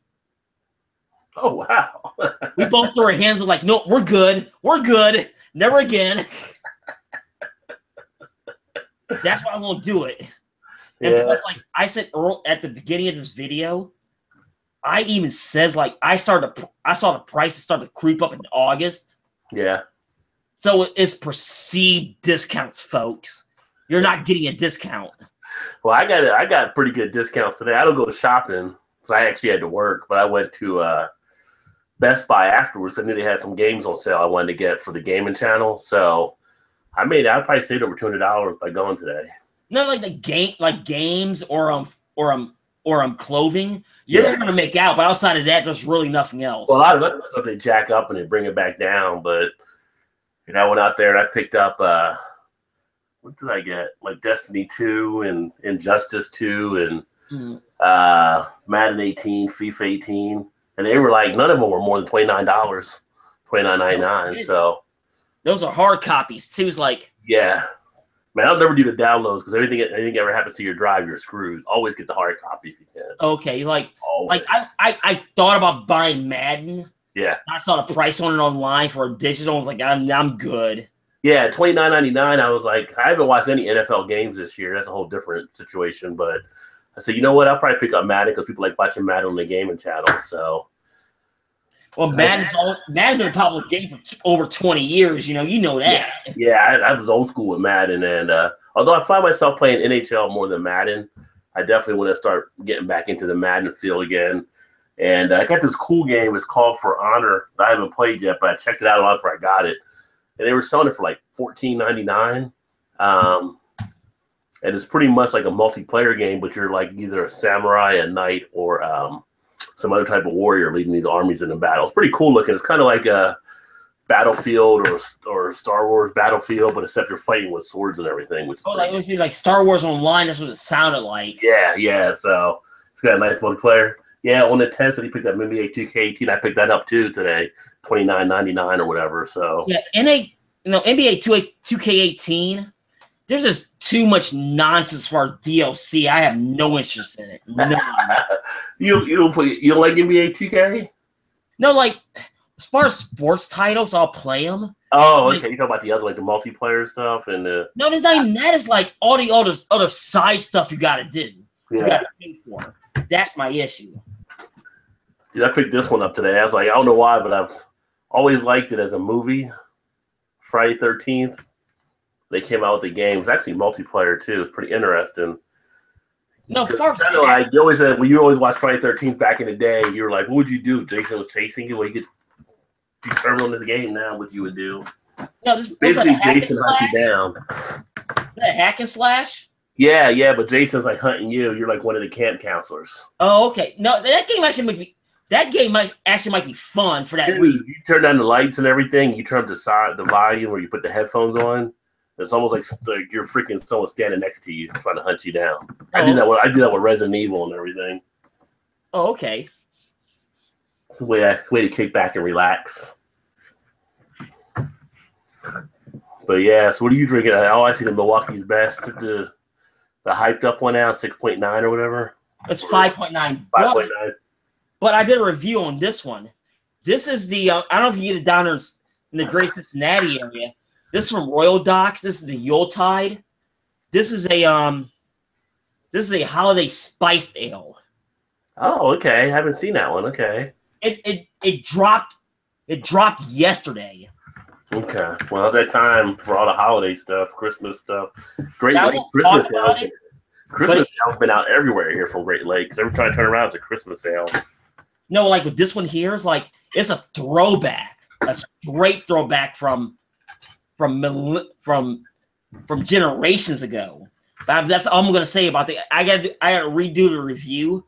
I did a 10-minute review, and then I realized my sound wasn't on.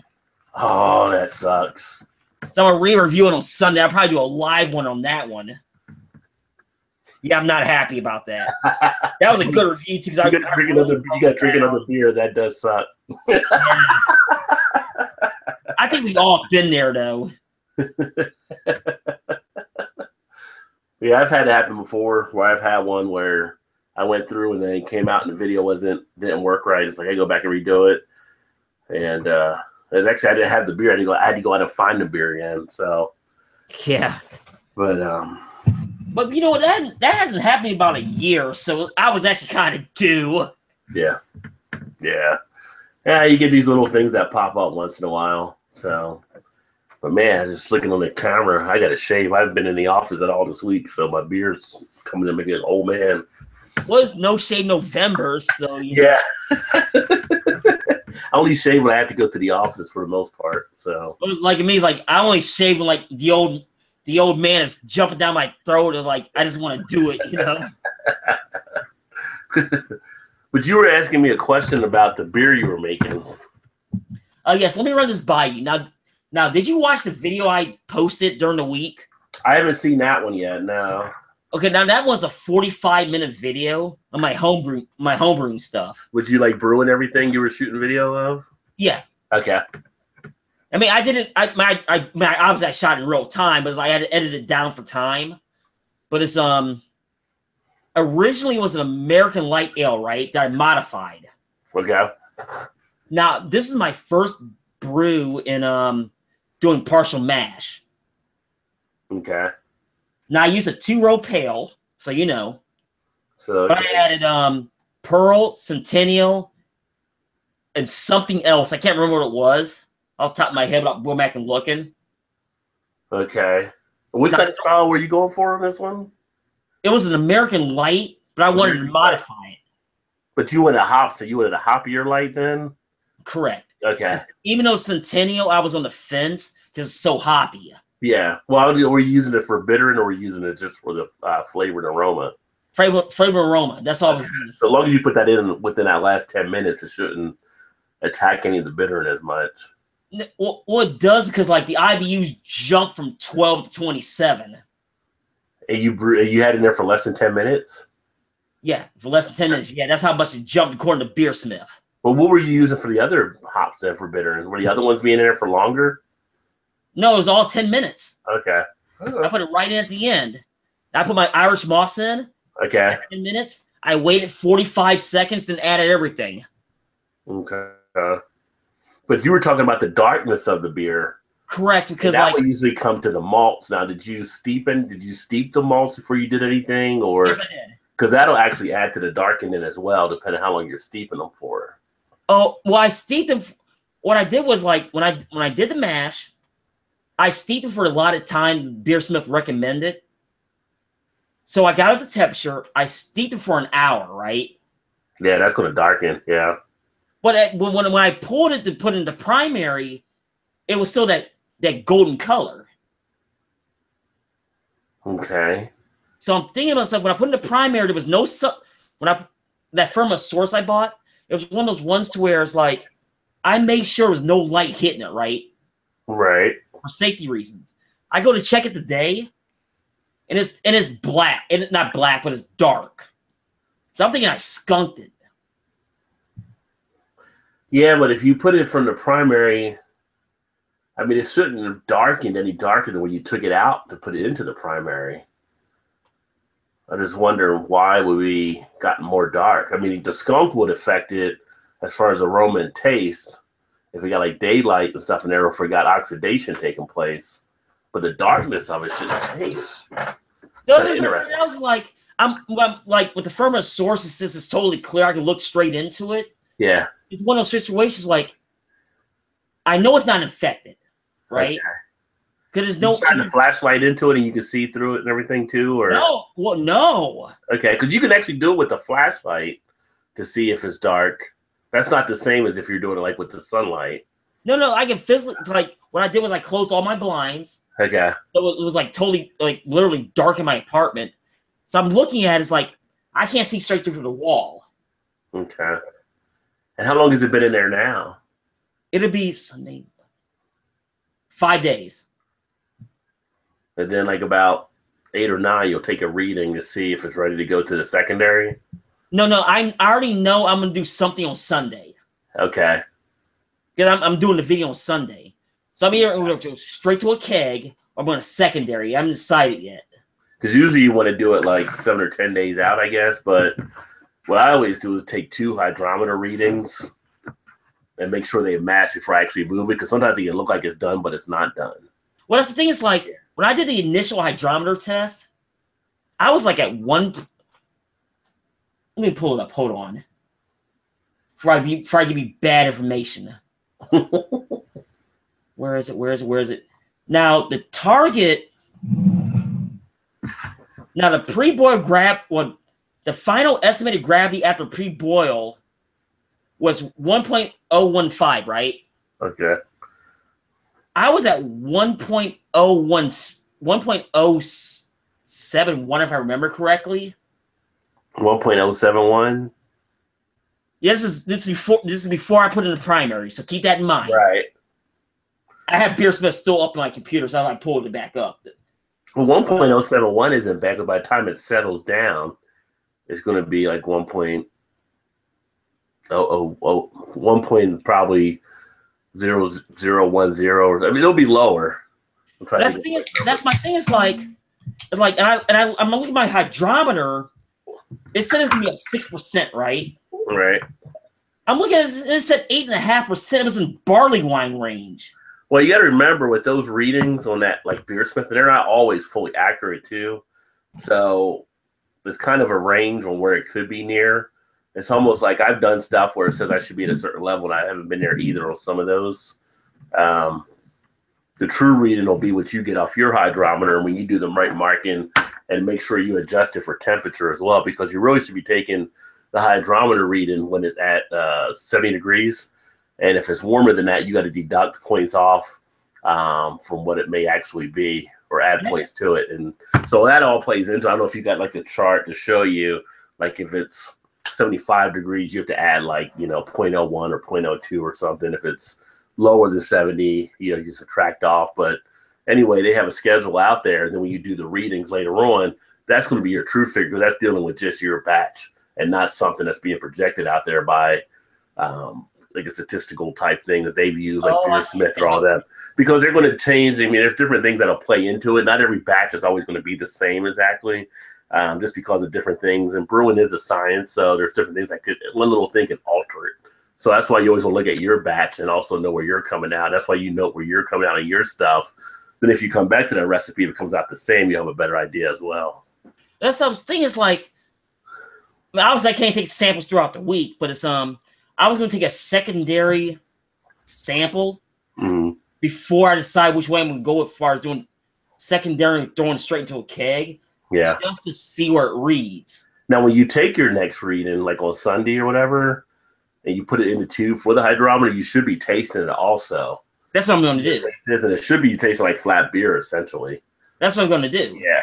So that you'll be able to tell if it's skunked there for sure. It could have been just a darkening with the malts. I mean, you may have had, maybe you put in 1.5 pounds of the malts, for instance, and maybe, off that calendar off that schedule said to do that, but maybe you only needed 1 pound in your setup. So it could have been something dark in there as well. Well, that's what I'm thinking too. It's like there's a lot of variables because, like, when I did it, honestly, I put 5 pounds of 2-row in it in the 5-gallon batch. Yeah. It's probably way too much.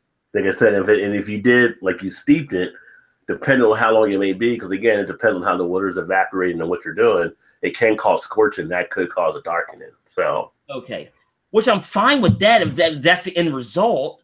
Yeah. But it's one of like, the people I've talked to, they said I basically made a strong American ale. Yeah, but it's so borderline the way I did it. Well, if it's at 6 now and it comes down some over this fermentation, you still may end up coming down around 4 or 5 or so, depending on how much it falls off. If you're at 8, yeah, it may come out being a little bit stronger over 5 or something. But, part of the fun thing about making beer is learning as you go along and do this stuff too. Oh, yeah, and it's like, this is one of the rare ones I did. I didn't write everything down as I went along because I was doing video. Yeah. But I have a reference point where I can judge against. Now, was this the one you were doing because you were challenged in the neighborhood by the guys, or is this a different one you were doing? This is a different one. No. That one's tomorrow. Okay. Tomorrow's Sunday. Sunday afternoon when I get back from doing laundry. Okay. No, that's the Miller Lite clone. Yeah, that's the one you were making a high alcohol. Oh, that one pissed me off. That one so pissed me off. Yeah. That was funny. Today is Black Friday, so I don't know if you saw anything on my Facebook page earlier today or not. Actually, But no, I did not. Well, somebody got thrown a shoe. What's in the back? Somebody got a shoe or something like thrown at him or something like that. no, not that. It was Black Friday. Like everywhere you're looking at on Facebook, everybody's got Bourbon County brand stouts and stuff. So I'm actually running a poll right now. No, I saw that off the Facebook, off my page, and then it's over like 16 different various craft beer groups that we have on Facebook. You know, where people actually place Bourbon County brand stout if they think it's a craft beer, because there's a lot of different opinions and views out there, and it's been kind of interesting reading some of the stuff. I'm going to do a blog post about it, but it's coming back like, I mean, it's really close. It's like 52-48 right now. I think last time I looked at it. Some people think it is a craft beer. If you're a purist, you say it's not because it doesn't meet the technical definition now of being a craft beer.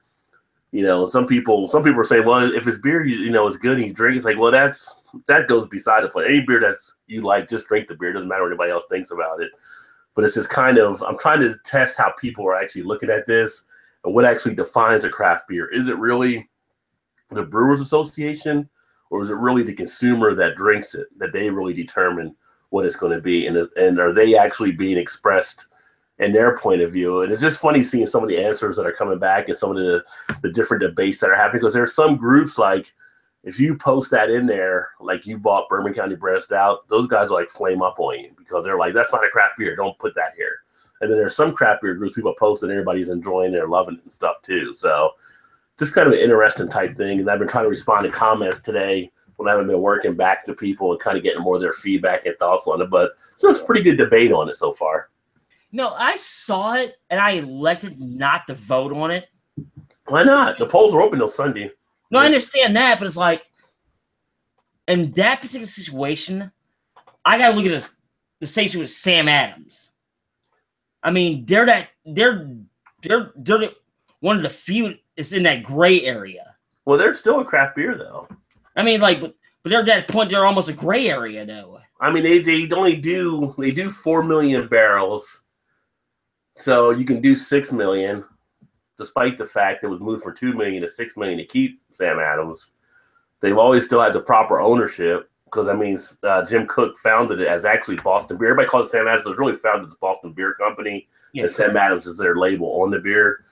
And then they're using traditionally a lot of the stuff you would use for beer. Now, that's probably the grayest area of them all that the Brewer Association has. Like, you're supposed to use only, like, the things that you were traditionally using beer, although we see stuff with all kinds of different fruits and different adjuncts being put in. They kind of got off in that area. It became more now about the ownership, I think, and if they're under the 6 million barrels. So I got no problem with Sam Adams because Sam Adams is in there in that regard.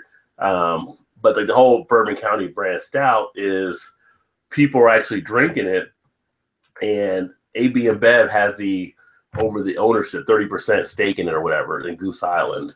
So technically they're saying it's not a craft beer, but AB InBev had never done anything to mess with the operation that makes Bourbon County brand stout.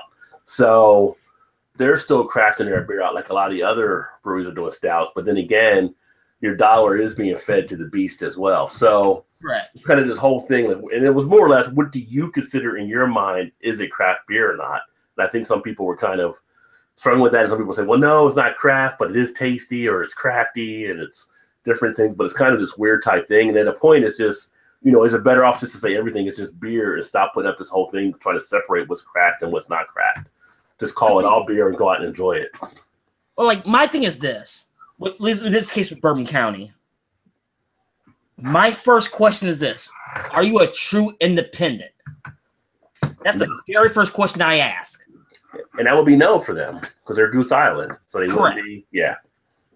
My second question is, in the beer realm, excuse me, how many barrels a year are you making? Well, they're definitely under the 6 million for Bourbon County. Yeah. So that means they're a specialty product we already knew. I think all of Goose Island might be under 6 million. Yeah. That part I'm not sure about looking. Yeah. They're under 6 million. So in that definition, they would fit into a craft beer. Well, with the SEC report, I have no idea, but it's AB InBev. But it's my third question is, how niche are they? Those are the three questions I ask. Yeah. Not necessarily from exclusivity, but availability. I mean, is availability spotty? Is it a rotating basis? Is like, no, you got to trade for it. There's a lot of variables in that particular part. Well, they got higher availability after AB and Bev. Correct, with distribution. Right. But they're still limited areas, and people do have to still trade for different things to try to get them too. Like some people were picking up today, and they didn't have variants at some of the locations. Correct. So it does have a little bit of exclusivity to it as well. But it's funny because the whole thing, and it's kind of like, it hasn't really gotten to too much of a war between words between people yet, because the whole thing it wasn't all about big beer attacking little beer. It was more just, where does this beer fit into your mind as far as where it should be, and who should really be setting the standard on what constitutes a craft beer? Should it be the people, or should it be this association that does it? But there's a few comments in there where some people made some comments about, just drink the beer and people shouldn't be a snob about it and all kind of stuff. And that kind of got away from it. But this just becomes like, at points, I think people become defensive because people have been attacked. Like, you're not really drinking craft beer. You're drinking this false craft beer. Well, some people, I would say this, and I'm just as guilty of this. I mean, we, like I would use myself for example. I can't use the editorial we. Myself, I mean, I get defensive because, like, I want that independent brewery. Right. I do want that. Now, granted, I'll drink the Marcos, as you can see here, but it's one of those ones to where, if you're gonna put yourself out there, you're saying you're X, Y, and Z. I want you to be X, Y, and Z. Right. I mean, that's a crappy way of looking at it, but that's what it is. Well, if you're going to put yourself into a certain area, you should be part of that area that you're putting yourself in. There's nothing wrong with that. I think that's where it gets into some of the confusion for some people, because they do identify themselves kind of. I don't know if they do it themselves. More people have identified them as being a craft beer. I don't think Goose Island or Bourbon County has come out and said anything about, whether they're craft or not. I think they let people define that themselves. And there's a problem with that. If Bourbon County, I'm talking about their particular division. Yeah. If they leave the consumer themselves to make the decision, I have no problem with that. Yeah. But if they said to start, okay, we're craft, there was a problem to start. Yeah. Well, there's a problem too when if the parent company is actually out there attacking craft beer, but then they're buying them up, or they're trying to be like them, or they're basically becoming them by the use of other companies too. So I think that gets to some people as far as the hypocrisy of it too. Correct. That's the old saying: if you can't beat them, buy them out. That's an old corporate saying. You know that. Yeah. But I was just amazed by some of it because, like I said, it's tighter than I thought it was going to be a little bit tight, but it was really tight. I mean, at one point it was almost 50-50, and then it kind of went a different direction, and it came back down and it got tight again. I mean, it was almost like watching Trump and Clinton run again for office. So it's pretty close. So it'll be interesting by Sunday night how this actually pans out. No, you're going to definitely do a video on this, right? I'm thinking about. I was going to just do a blog post, but I told Joe earlier I might even do a video on it now. Actually, honestly, this is another YouTuber to another one. Yeah, I honestly would do a video on this. Yeah, once I get the results of the polling and everything, yeah. You do a long layout on what happened. Yeah. If you have an actual breakdown, as far as the comments, don't name names, obviously. Yeah. But, like, give a breakout of what happened, give your opinion, and just go from there. I mean, it's going to be long. Oh, yeah. It's not going to be a 20-minute video, but just lay out your case. Yeah, I may do that. I might do it like a live stream. I'm not sure, instead of just doing a video, I might just do a live stream on an update from the poll type thing. Okay. But yeah, Sunday night, I remember that. Yeah, it's just interesting, like I said, how it's played out and how some of the people are actually saying it, and like some people, said they don't really care either way. If it's a good beer, they want to drink it, which is fine too. But it's just funny, just because of the way we're seeing things in the craft beer world. So it's a good way to get some pretty good opinions and expressions from people. So Yeah, the craft beer scene has gotten really weird. And I've talked about this. It's gotten really, really, really weird lately. And I'm talking about the last like couple of months. I don't know if you noticed it. Yeah. But it's I don't know. And to be blunt, I don't know what the hell's going to happen. With the craft beer scene? Yeah. I mean, it's still, I mean, I guess it just depends where you're at. I mean, it's still. I don't know if I don't know if it's a regional thing, it's a nationwide thing. I have no idea. Are you seeing the numbers go down where you're at, or is it kind of? I'm seeing it. Okay, here in Northeast Ohio, I can't speak where you're down in Greater Cincinnati, but it's I notice a difference. A lot of people are starting to shift the craft spirits. Yeah, there's definitely that's in play with the craft spirits and craft cocktails, where they're mixing the beer with drinks and stuff too. Yeah, that's something I've seen, and even some of the whiskeys that are now barreling in some of the beer stuff, just like beer did with some of the whiskeys. So I think you're having a crossover effect. Okay, it's not just me then. Okay. No. I mean, it can be a good thing though to have the crossover effect as it's all taking place between the different things. Some of the people that may have not decided to try something may try something now, and then if they're comfortable with that, they may go full, craft beer later on. You just don't know. Okay, I see what you're saying. It's like, why did my video go down all of a sudden? That's what I was saying. Your video, you're down to your icon. It's probably Google screwing up again. No, it's one of those ones where I know I need a camera.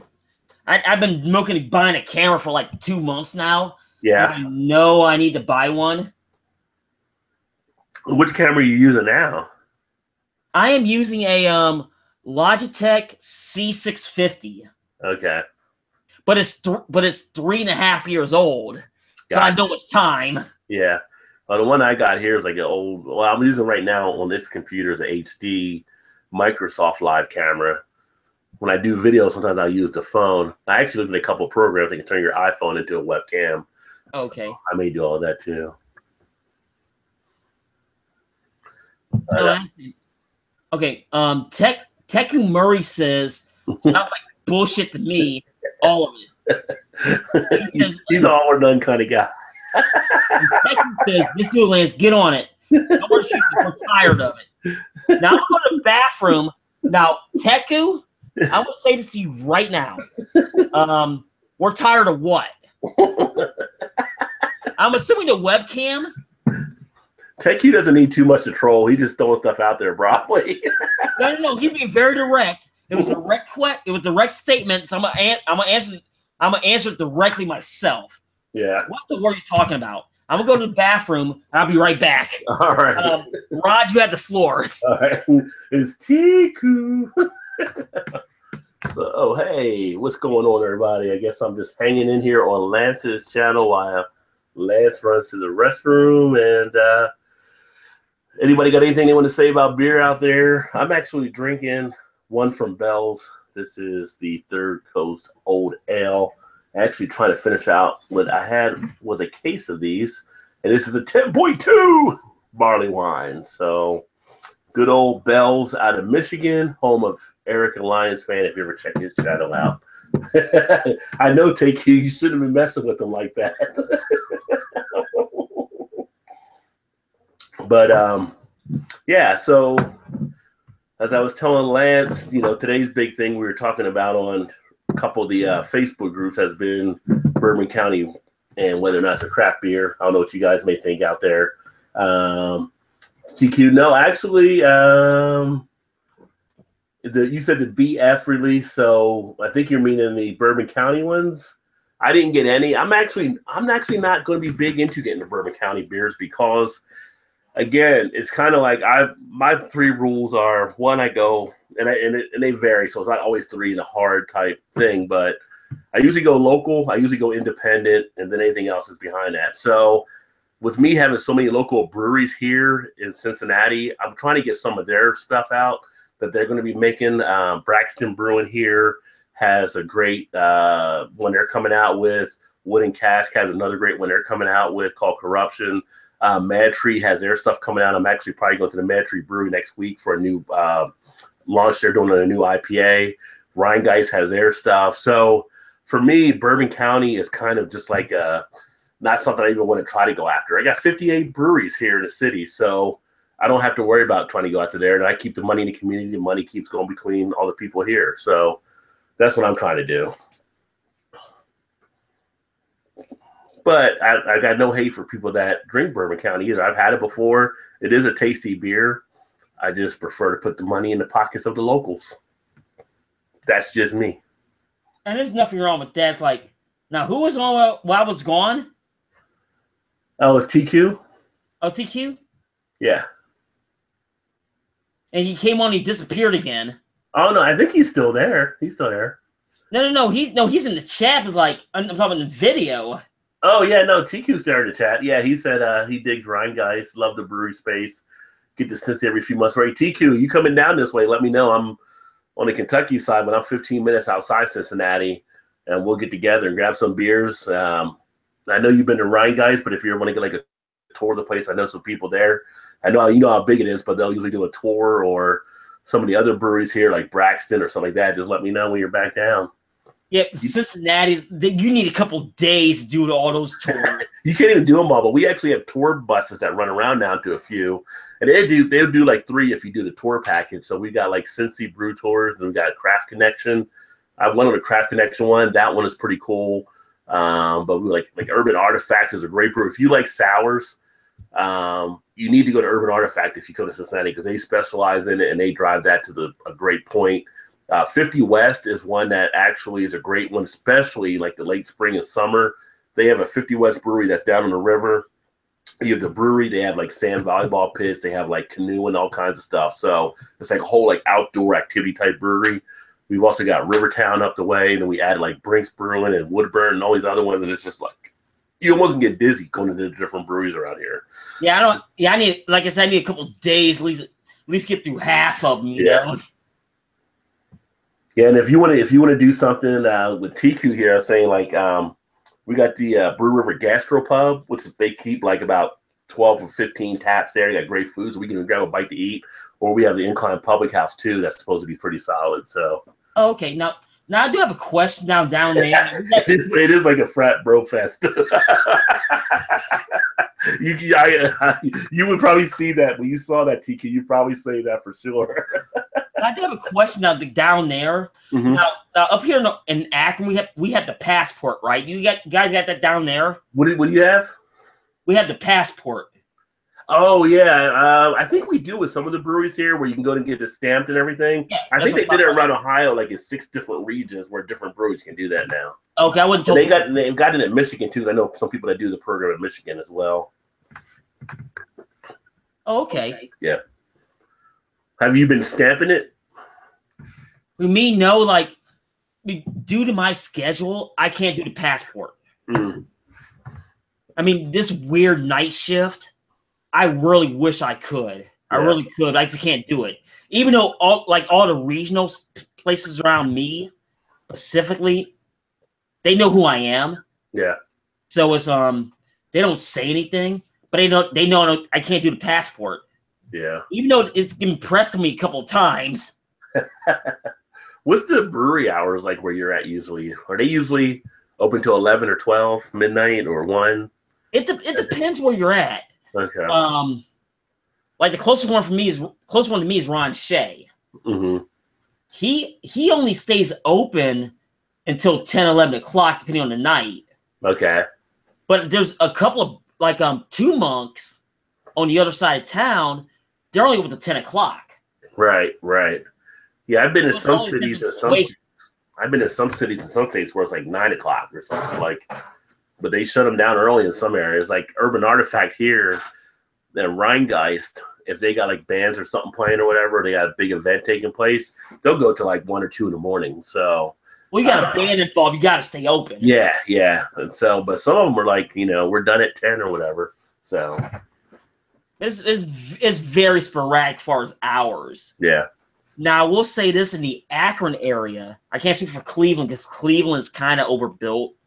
Right. As far as beer, for our breweries, Akron is the best way to describe it is they're getting there.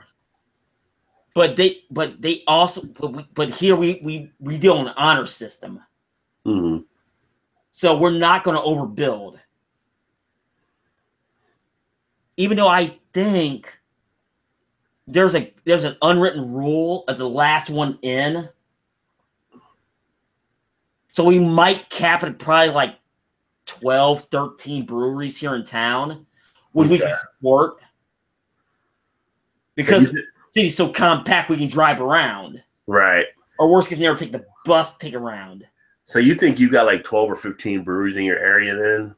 No, we don't have that many right now at the moment. Okay, but you're thinking that will cap out then, okay. Yeah, we'll cap out there, because after that is just too many. Yeah. There's just way too much selection, there's too much traveling, one of those deals.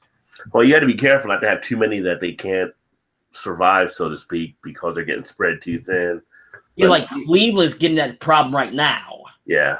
How many do you think they have in the Cleveland area? Honestly, I think there's close to 20. Okay.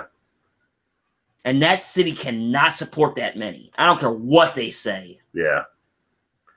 Yeah, I think in our area, well, we're a little bit different because really, like Northern Kentucky is considered part of the Cincinnati region as well. So some of the 58 brewers we have, some of them are here in Northern Kentucky, and there's also a slight part of Southwest Indiana or Southeast Indiana that's in that area too. So we have a couple over there as well. But so now we're pulling it off. Like I said, we had one brewery that went down, but then it got replaced in their spot pretty easily. We had another one that went down that's in the making of being replaced.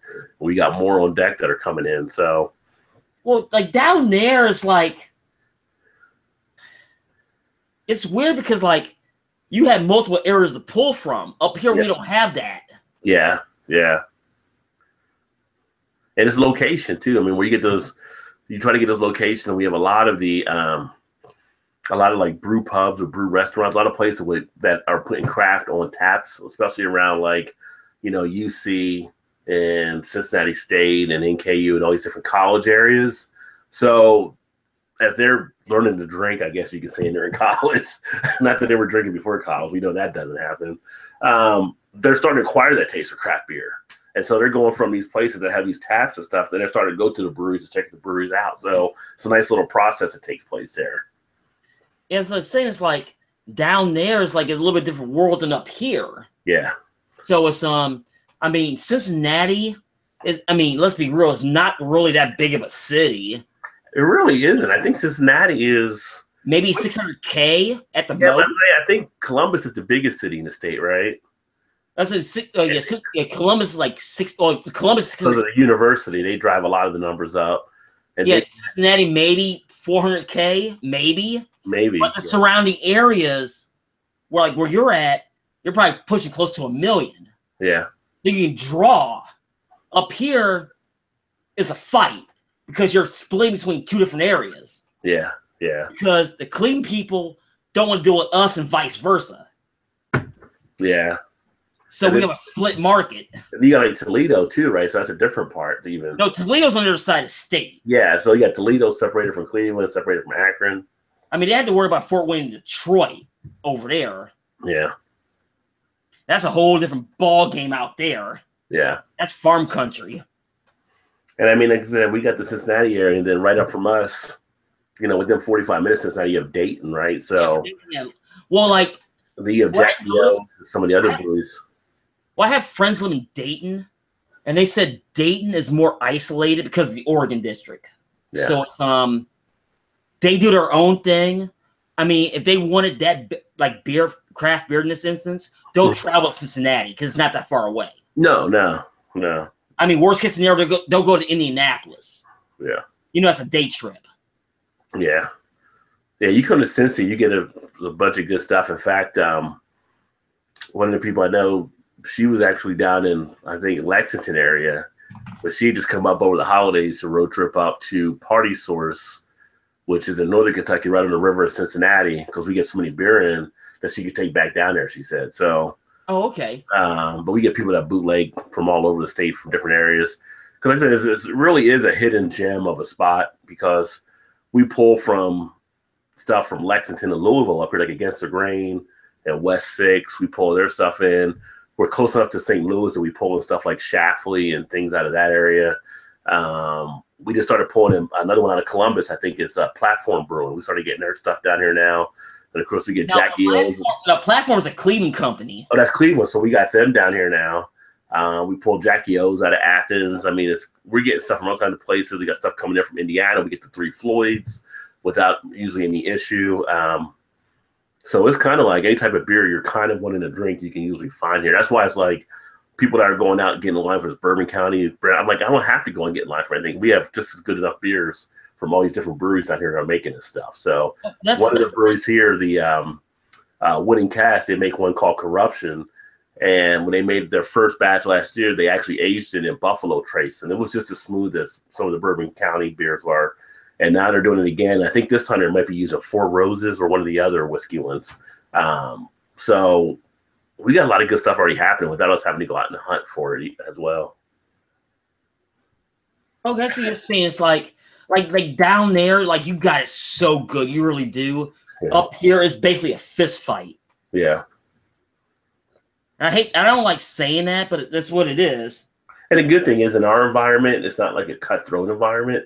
So a lot of the breweries help out each other. A lot of them are always doing different things. So, we do Cincinnati Beer Week next year, and that's a competition where they'll make 5 different beers for Cincinnati, and each team will have 5 breweries on it. So that's 25 brewers coming together to do something for the city. Okay. Come up with different beers, and they'll pick the best beer, and that'll be the beer that'll get the Cincinnati Beer Week tag on it. But a little competition, and it's a fun time. In February we'll have the big beer fest, which hopefully I'll get some good video from that one. But that's over 400 plus beers that we'll have in there, not just regionally, but we get across the country that'll come in for that. So. Oh, no kidding! So you go out and film now, you'll have a really busy week. Yeah, well, usually because what I usually do for that one, I'll go around before it starts and kind of shoot some video of all the booths that are taking place, and then I'll try to shoot action from inside. But after a certain point, you're like, I can't even shoot anymore. It's just too much stuff happening. I can't even keep up. You know what? As a beer tuber, even here at Rubber City Beer Fest, I asked for a space, and they've always given it to me in some way, shape, or form. Yeah. But there's so much stuff going on. Yeah. Even though with that particular event, there's only really 50 breweries there. Yeah. I mean, I have a hard time keeping up. Yeah. Because I'm doing reviews, I'm talking to people, I'm talking to brewers. The owners might be there, want to walk me to talk to me. I don't have enough time, Yeah. And I try to do sometimes I try to do interviews and stuff, which is pretty easy to try to do, but it's just there's so many different things that are popping and jumping around that you just got everything going on. And then usually we do some photo shoots or something like that as well. And I'll interview some of the people that are volunteering and sometimes people in the crowd, just whatever I can try to do. But it's just it goes quick, when people start showing up, people start drinking. But being a volunteer is great because I get in there early enough that I actually pour the beers. But as a volunteer, I get time to spend with a lot of the companies and their distributors and all that kind of stuff. So that's a pretty good conversation to get to know some of them back and forth. A few of the guys now, we know pretty good. It's kind of like when we had Lagunitas come down last February. And I knew the guys there, hey, we're wondering if you're going to be here. And we started kicking in and stuff, and they're giving me all the different beers to try that they brought down and stuff. And it's kind of start to build that camaraderie and everything too. So as a reviewer, I had the exact same thing. I had the exact same thing happen. Which I feel bad. I'm supposed to go to Chicago so I can come check out their plant. I just haven't got a chance to go up there yet. And I will say this, and it's the best way to describe it is this: the people I meet doing this stuff, especially when the one or two events I do a year, they, as the owners, the brewers, start picking my brain on my opinions. But the average, Joe and Jane craft beer drinker, they'll listen and they put their input in. Yeah. I'm not totally sure. I don't know if you saw it, if you've seen this. Are we doing a public service? For talking about the beer and everything? Yeah, the beer itself. Well, I mean, you're talking about sharing the videos and sharing information. No, forget the videos. Okay. I'm talking about making the brewery or the beers themselves better, or trying to make them better, because they're asking our input. Well, yeah. I mean, if you're providing input, you're helping them out in some way. I'm sure. If it's, I guess you could say it was a legit way that they're actually asking stuff and they're taking things in. I mean, there's some breweries and personnel I've talked with and stuff about different ideas, and it's kind of like, they say, "Oh, I never thought about doing it that way," or thinking about that, and it kind of gives them ideas to try stuff, and they come down, they ask you, "Hey, I want you to taste test, let me know what you think about this thing." Yeah, you're definitely doing a service to provide some input into it. Okay, I was wondering, like, I'll give you two perfect examples. Like when I go up to Cleveland, I get that with the brewers up there, that very holier than thou attitude, right? Right. I don't know why they do it up there, so I don't ask any questions, right? Right. They're very standoffish. The flip side is, I'll use Ron Shea's example again. So I've known him for a long time. Mm-hmm. Actually about this time last year, it was actually Black Friday last year, I was down there. Okay. He was having problems with his beer, right?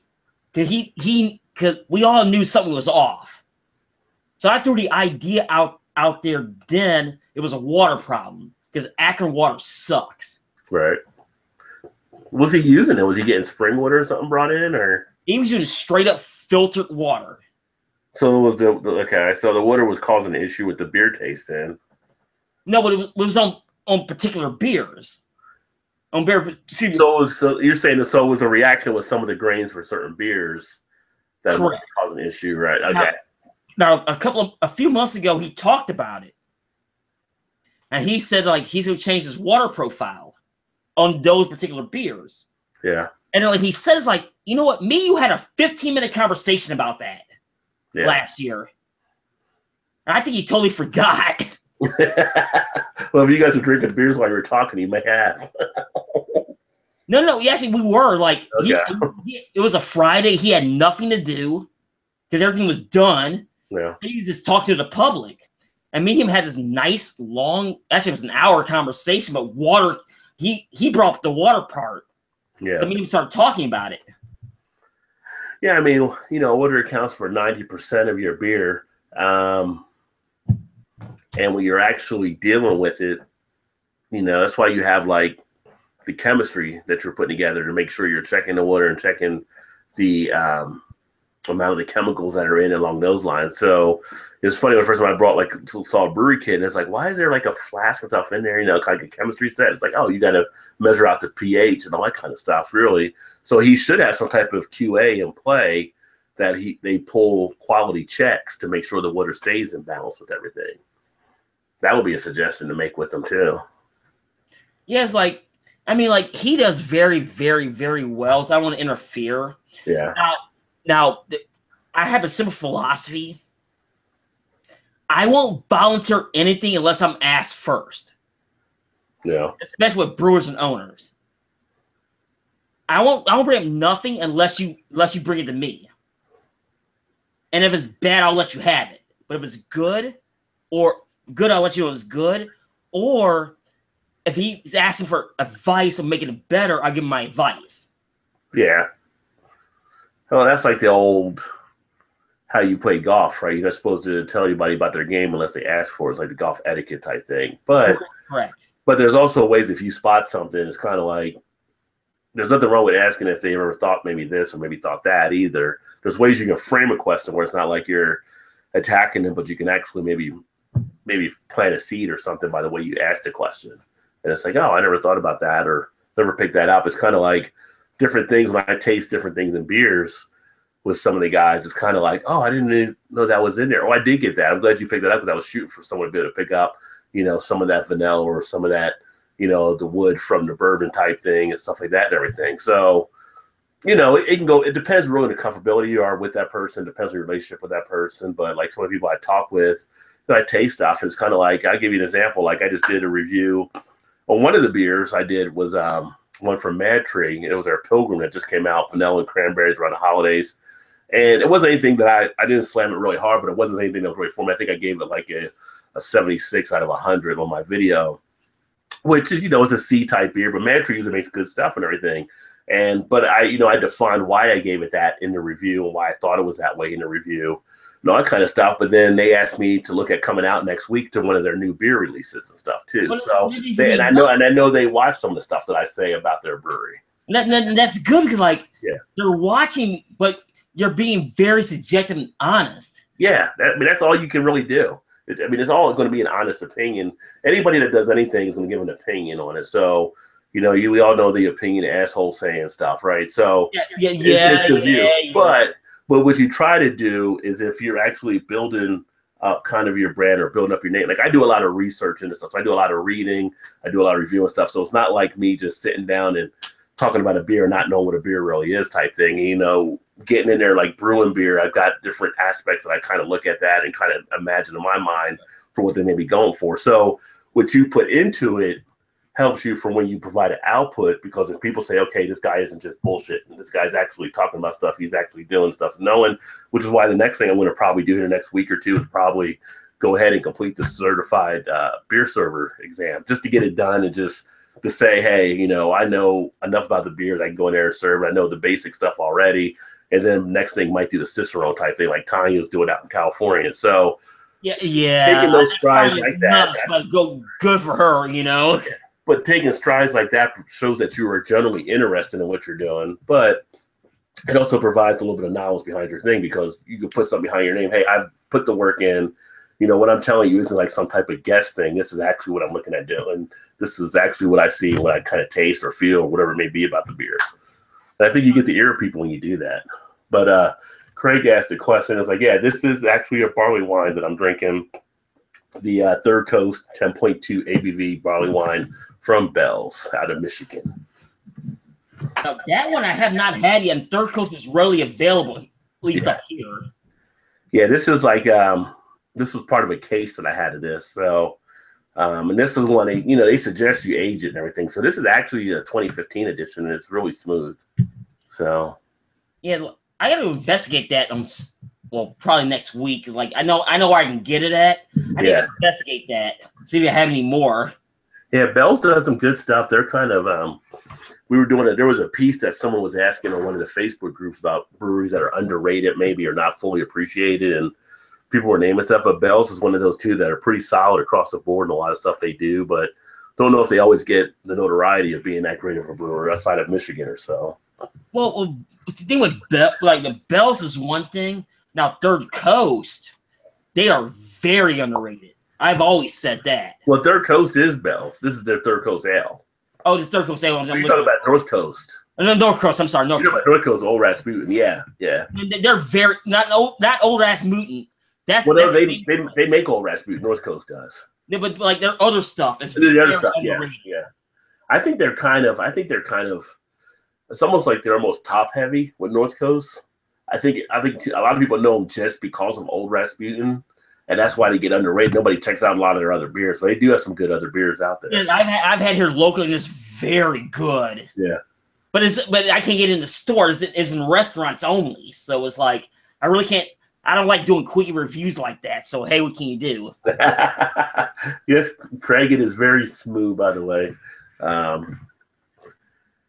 like, I haven't done one in a restaurant in a few weeks, but I like doing it once in a while. But I like to do it like the one I did a few weeks ago. I did outside. I don't know if you saw that one or not, but I was able to have a cigar and kind of relax. I did see that one. Yeah, so I did a few beers when I was out there doing that, but now it's getting cool. So a lot of our places, probably, I know in Ohio it's the same way, because I think in Kentucky we just started doing it, but you can't smoke inside. So I might like to smoke a cigar, relax, kick back a little bit. Although tomorrow is supposed to be like in the 60s here.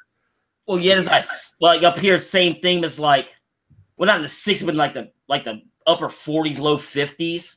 It was like 52 today, but I call BS on that because it was not 50 degrees. Yeah, but it used to be like, at 20 by now in your area. Back in the day. Yeah, like there's already like an inch of snow on the ground. Is not that's a different story. Let's not talk about that. All right. It's like I want to hate on global warming, and I know it's bad, but I know at some points it actually feels good in November where you can go out in t-shirt and shorts if you want to. Yeah, that's one of the ones where like let's not talk about when we were kids. All right. I will remember knowing about Halloween. But speaking of up around near your area, Cleveland. You see the deal, like what Derrick Rose took a leave from the team Mm-hmm. He's trying to reassert with his future. Like he's not happy in Cleveland already. He's like he hasn't been there a whole year yet. Even Okay. Kyrie already left. I mean, is it LeBron? Is it the shoes? Okay. Now I haven't followed the NBA consistently in over 20 years, right? Yeah. But I saw this. This morning, and I'm thinking to myself, I mean, Derrick Rose was done anyway. Yeah, he was plastic, man. I mean, he's just playing up the string. With Derrick Rose, I don't think he just want to do it anymore. But the flip side is this is a force out. You think is that what they're saying there now, or No, that's just my opinion. okay. Is he being forced out? Not by LeBron, but by the higher ups. Yeah. But that team right now, the Cavaliers, they are a mess. Yeah. I don't see him getting to the Eastern Conference Finals. Well, I think the whole thing with Kyrie threw him off there too, but Well, Kyrie Irving is like who are you? You've spent 1 or 2 years, maybe, and that's it. he got paid big bucks, so Yeah, and it's like, I mean, what that is like, there's just too much chaos. I don't follow it. yeah. I'm happy with the college football season right now. That and spring training is going to start in a couple of months, so I'm happy. We got college basketball in the middle. Craig said, "A pleasure, guys. Got to hit the sack. Big season tomorrow in London. A big session tomorrow in London with Rob and Jake. We'll watch the rerun. Hope everyone had a good Thanksgiving. And of course, if Craig's over in the UK, so him, Rob, and Jake have been drinking. They went drinking today and they're drinking tomorrow. Rob does Hop Scene, and then Jake has Jake's beer reviews as well. So all those guys are getting – I can't wait to see some of the video footage when those guys put it together and start putting it out, because I can only imagine how much beer those three are drinking together. Oh, yeah, it's like I haven't looked yet because I'm on here doing the live chat, but it's when I get up in the morning before I go to work, Yeah. I'm going to check it out. But TQ says Kyrie is one of the best players on the planet currently. But Kyrie is he's one of the top players for sure. And I would say I don't know what Rose's contract is. TQ says Rose is getting paid nothing. Why force him out? He's a bargain, which is probably true because of his injuries. He's a risk for a lot of teams. Well, Cleveland they did still got him the veteran minimum. Yeah, I do know that. Yeah, so I mean, for him, if his talent is 70% of what it used to be, he's still going to be one of the good players at a bargain. So, yeah. But I don't watch the NBA as much. I watch it here and there. But I was watching college. Like I couldn't believe today the U lost. That shocked me. I don't know if you saw that or not, but Miami lost to Pittsburgh. Yeah, it's like I was saying. I think it was a trap game. It was a trap game though for them. And like Pitt sucks this year, and it's like they beat Miami. Well, keep in mind Pitt was 4-7 in this game. So, but the way because we have too many bowl games now, if you get 5 wins, you could possibly get into a bowl game even off a losing season. So no. The way it's set up, they must take all 6 and 6 teams first. Right, but there's so many games now. Yeah, they had to take a team off of APR. Well, I don't know. I know last year there was 5 and 7 teams in bowl games, and it's like they shouldn't be. But in my opinion, that just tells you there's too many bowl games. But there's like they didn't get in. This was going to be their bowl game, so they were hyped up to play Miami, especially at home. And Miami was kind of in a trap game situation because they have Clemson next week. Correct. Or for the championship for the ACC. So they were looking past Pittsburgh. So it was a perfect matchup for them. And take nothing away from what I saw, Pitt was doling it out against Miami. They were not prepared for that. So. Oh yeah, but like I'm just happy that Akron won the MAC East. You know. I appreciate your loyalty with Akron though. What is their record now? They're 7-5 at the moment. So they'll be in a bowl game. Okay. Yeah, but it's one of those ones where like they're just so average. Yeah. You know, it's like the MAC East is a dumpster fire. Always has been. Yeah. And even though I pegged them to go 8-4, reality told me it was like 6-6. Yeah. So But you're they won the division, so hey. Well, we lost our starting quarterback last week, so I don't even know who's going to be there tomorrow. But it could be an ugly game against Oklahoma. We'll see. But apparently, their starting quarterback's not playing either tomorrow. Now, you're a Cincy fan or a Louisville fan? Oh no, I'm WVU. I'm with WVU. Oh, that's like West Virginia. I totally forgot that. I'm sorry. Yeah, so we lost that game last week. Which we had an outside chance still for the Big 12 championship, but that killed us last week. And so now, if we lose to Oklahoma, we'll be 7-5. We're already bowl eligible, but without Greer at quarterback, we're probably going to lose. So don't worry, you have Bob Huggins in basketball, so don't worry about it. Yeah, we started the season ranked number 11, and now we're like 23 because we lost a game we shouldn't have lost. Oh, okay. I haven't really followed college basketball yet. So yeah. I watched part of the game today. They destroyed Marist. Marist is 0-3 though, but yeah, they got some work to do on the basketball team as well. Oh, okay. But you got until March, right? And all you gotta do is get there, and in March, all you gotta do is win 6 games. So yeah, but that's a project in itself, you know. Right. Yeah, last year we were Sweet 16, so we'll see what happens this year. We got a lot of young players though, so No. Huggins. Now I'm saying this is more of an Akron guy more than anything else because he coached here at one point. Yeah. He knows what he's doing. He'll be fine. Oh yeah, I mean that can be fine. Well, he graduated from WVU, so yeah, like he was up here in Akron in the '80s when he cut his teeth. So it's like he knows what he's doing. Honestly, I kind of wish we had him back. Yeah. Well, you guys won't be big enough to get him now, so. No. A lot of he come back for way less money. The problem is they burnt him so bad here when he was here. They burnt him so bad. He's not coming back. Yeah. He didn't like scheduling Akron for that reason. Yeah, we're hoping hopefully at one point he'll be like Boeheim and finally get a championship. It took Boeheim like 26 years, I think. Yeah, with Boeheim, and he up there at Syracuse is like. Yeah. He's had a lot of good teams over the years, but if it's not your year, it's not your year. Finally came around for him, you know. Yeah, it was like same thing with Duke. Duke was the exact same situation for a while. Yeah. Well, it'll be interesting with Louisville. I didn't watch any Louisville games, but now the Patina's going. I don't even know what they're doing. I haven't followed it yet. I haven't followed college basketball yet, so I have no idea. Yeah. None. I wish if I knew the answer, I'd tell you.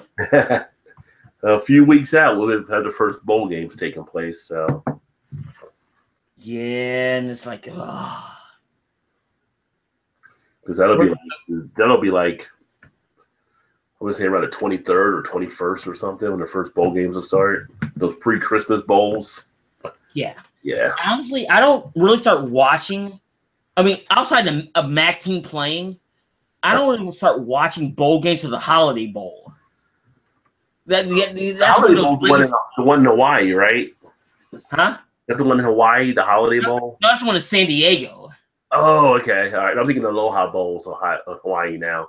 The Holiday Bowl is what is that? It's usually like Air Force or somebody playing in that game. It seems it's usually a whack Mountain West, Mountain West team versus somebody else. Yeah. But the Holiday Bowl, since I consider a quote unquote traditional bowl.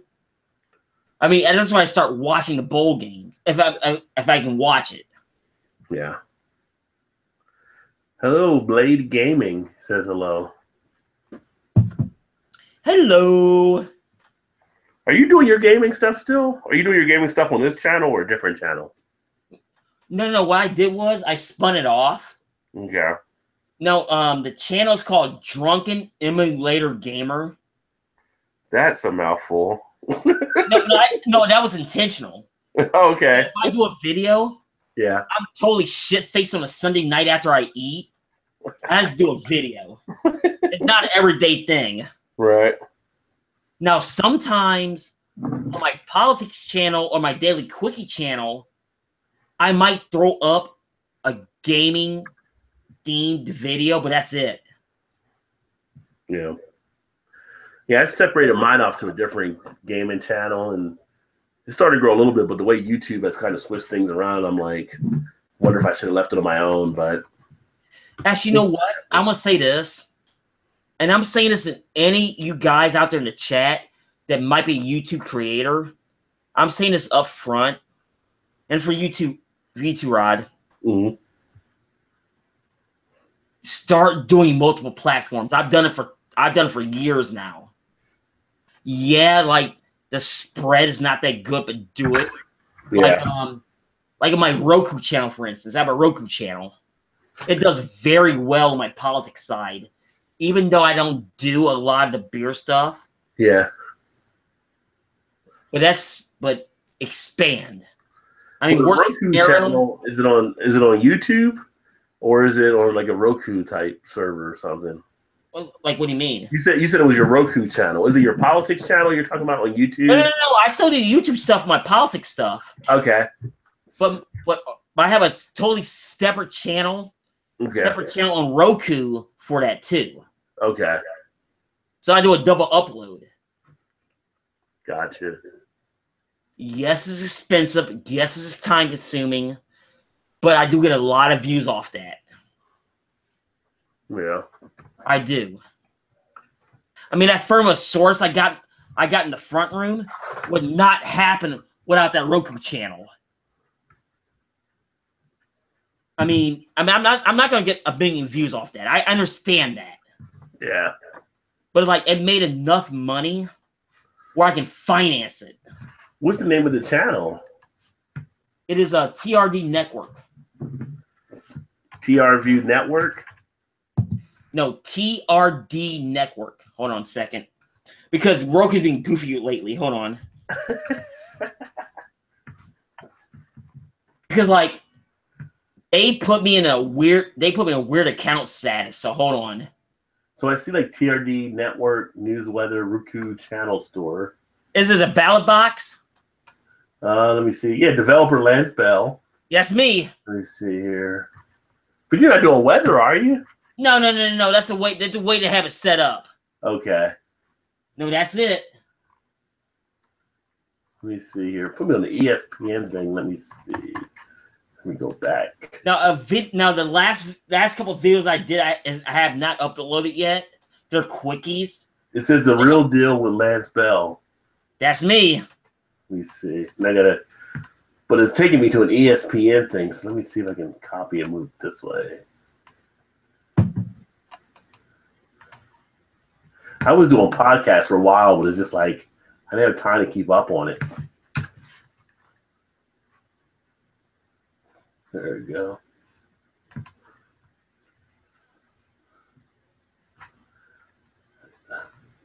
Now this is fundraiser. That's a different one. Let me see.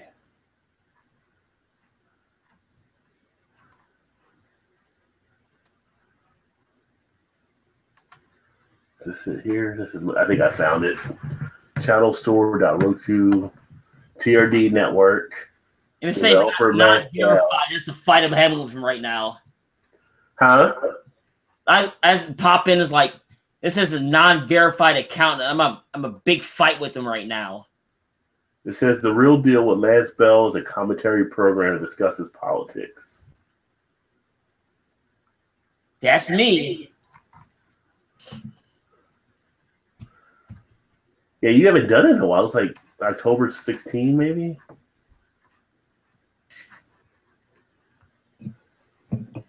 Yeah, it's like I haven't updated much because like I'm mad at YouTube right now. What's been going on? Because I don't want to spend the money for a full-blown video webpage because that alone is going to cost me $1,000. Why would you have to pay for a webpage? What was that? Why would you have to buy a webpage for YouTube? You said no. A straight up like hosting my not YouTube. Yeah. But like doing a true video webpage. I'm a true independent. But you're saying not like a webpage, like if you were doing,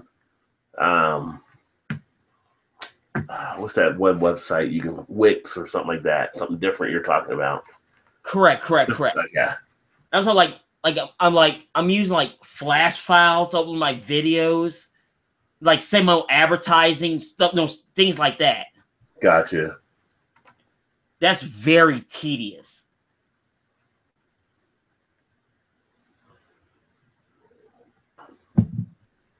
And Teku said like GoDaddy. And Teku, I will say this for my reviews. I have a GoDaddy page for that now. I do. So I just bought it under. I had a blogger for a while, then I bought my own website. Just copywrote the name Rod J Beer Ventures, so you can just search that on the internet now. That takes right to the blog. I actually like your page. You said like a couple of months ago, like your views are up. So this is good. On my blog page. Uh-huh. Yeah, let me my blog page right now, according to these stats, let me see. Last month it said I had 8,313 paid views last month. It says all time 111,796. Now page views every time a page gets opened, not necessarily interaction, but like I just did that piece on MadTree back on the 21st, and I've had 674 page views of it. Okay, that's not bad. No. So it's driving stuff there. Most of the stuff I'm getting driven there from Facebook, it looks like, because it tells you who your main traffic sources are. So Facebook has driven over 1,000 views in the last week, actually, to my blog. Mm-hmm. Because what I usually do on my video, I'll do the video, and then I'll take the video, like when you go to share it, you can share it to Blogger. So the Blogger goes to my blog, and then I'll write it up or whatever. But then I'll share it back out of that into Facebook to my Facebook page. And then that goes to all the different craft beer groups that I'm a part of. And beer you're saying, okay. And then people start to see that. So when they click in, they come back and see the blog and everything. Okay. When I first started doing the blog, I wasn't doing that. And I wondered, like, why are my blog hits down? Because people are seeing the YouTube stuff. And as I went through the analytics, I said, well, if I do it this way, then people will go to the blog, and it started working. Whoa. I was uploading Injustice 2 and my TV started. I'm like, what the hell is going on? Well, remember back in the day, you could buy a video game and you could just start playing it?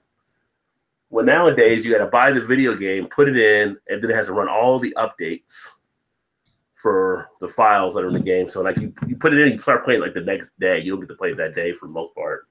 Yeah, it's far from the days of cartridges or even the PS2 Saturn era, I miss those days. I really do. Yeah. Even the Activision Saturn days. Blow into the Activision thing to get it to run. Even the PS2 Saturn days. You just had to do a loading meter. That was it. Sega Saturn and Sega Genesis. But I've had games. I mean, I'm an originator. I'm an OG in that regard. I go back to the 2600 days. Oh, snap. So just like hip hop, I'm a hip hopper for life. I'm a gamer for life. It's a good way to relax and unwind for me. So, yeah, I wish I had time to do that stuff anymore. I wish I did. I mean, I've been playing Cuphead a lot, but it's one of those ones to where it's like, there's so many games I want to play. I just don't have the time. Yeah. I mean, I wish I had like a 5, 6, 7 hour block just to play games anymore. Yeah, it's really rare to get that time. It's just, I pop stuff in here and there. And it's easy with the PS4 because all you do is hit your live stream button. So it streams it right from the PS4 to your YouTube channel. And then I just do it that way now. I do have an Elgato as well because occasionally I'll go old school back to the PS3 and I'll play some of the older games and I'll upload those too just for shits and giggles. And, like I said, it's just unwind and have a little bit of fun. But I don't have really enough time to really do as much as I want to do. But, It is what it is. No, I totally understand. Yeah. Like TQ, yeah, life does get busy for sure.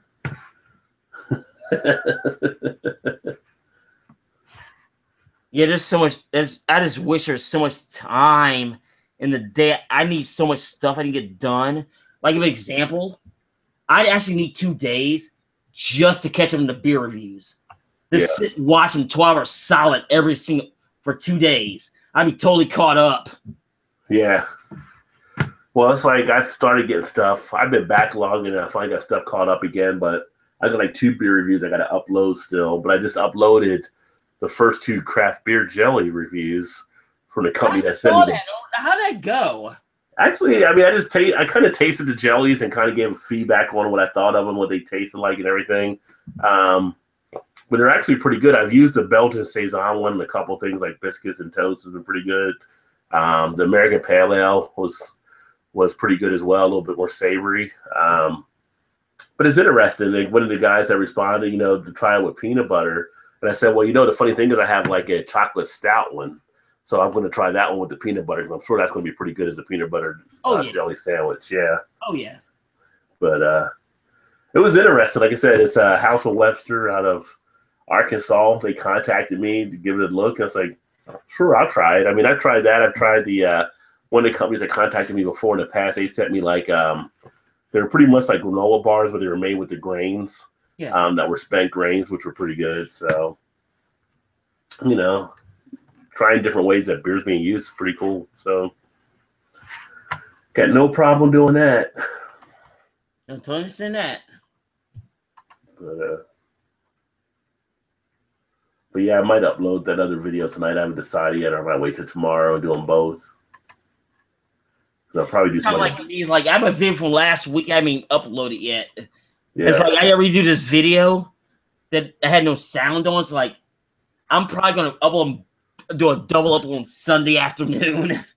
Well, the big thing isn't really as bad as the uploading of it. It's like I gotta upload it, but then the way I do it, I gotta write copy for it as well, because I write copy for it for the blog. So I write copy for it, and then usually I'll put that copy in the description field for the YouTube video.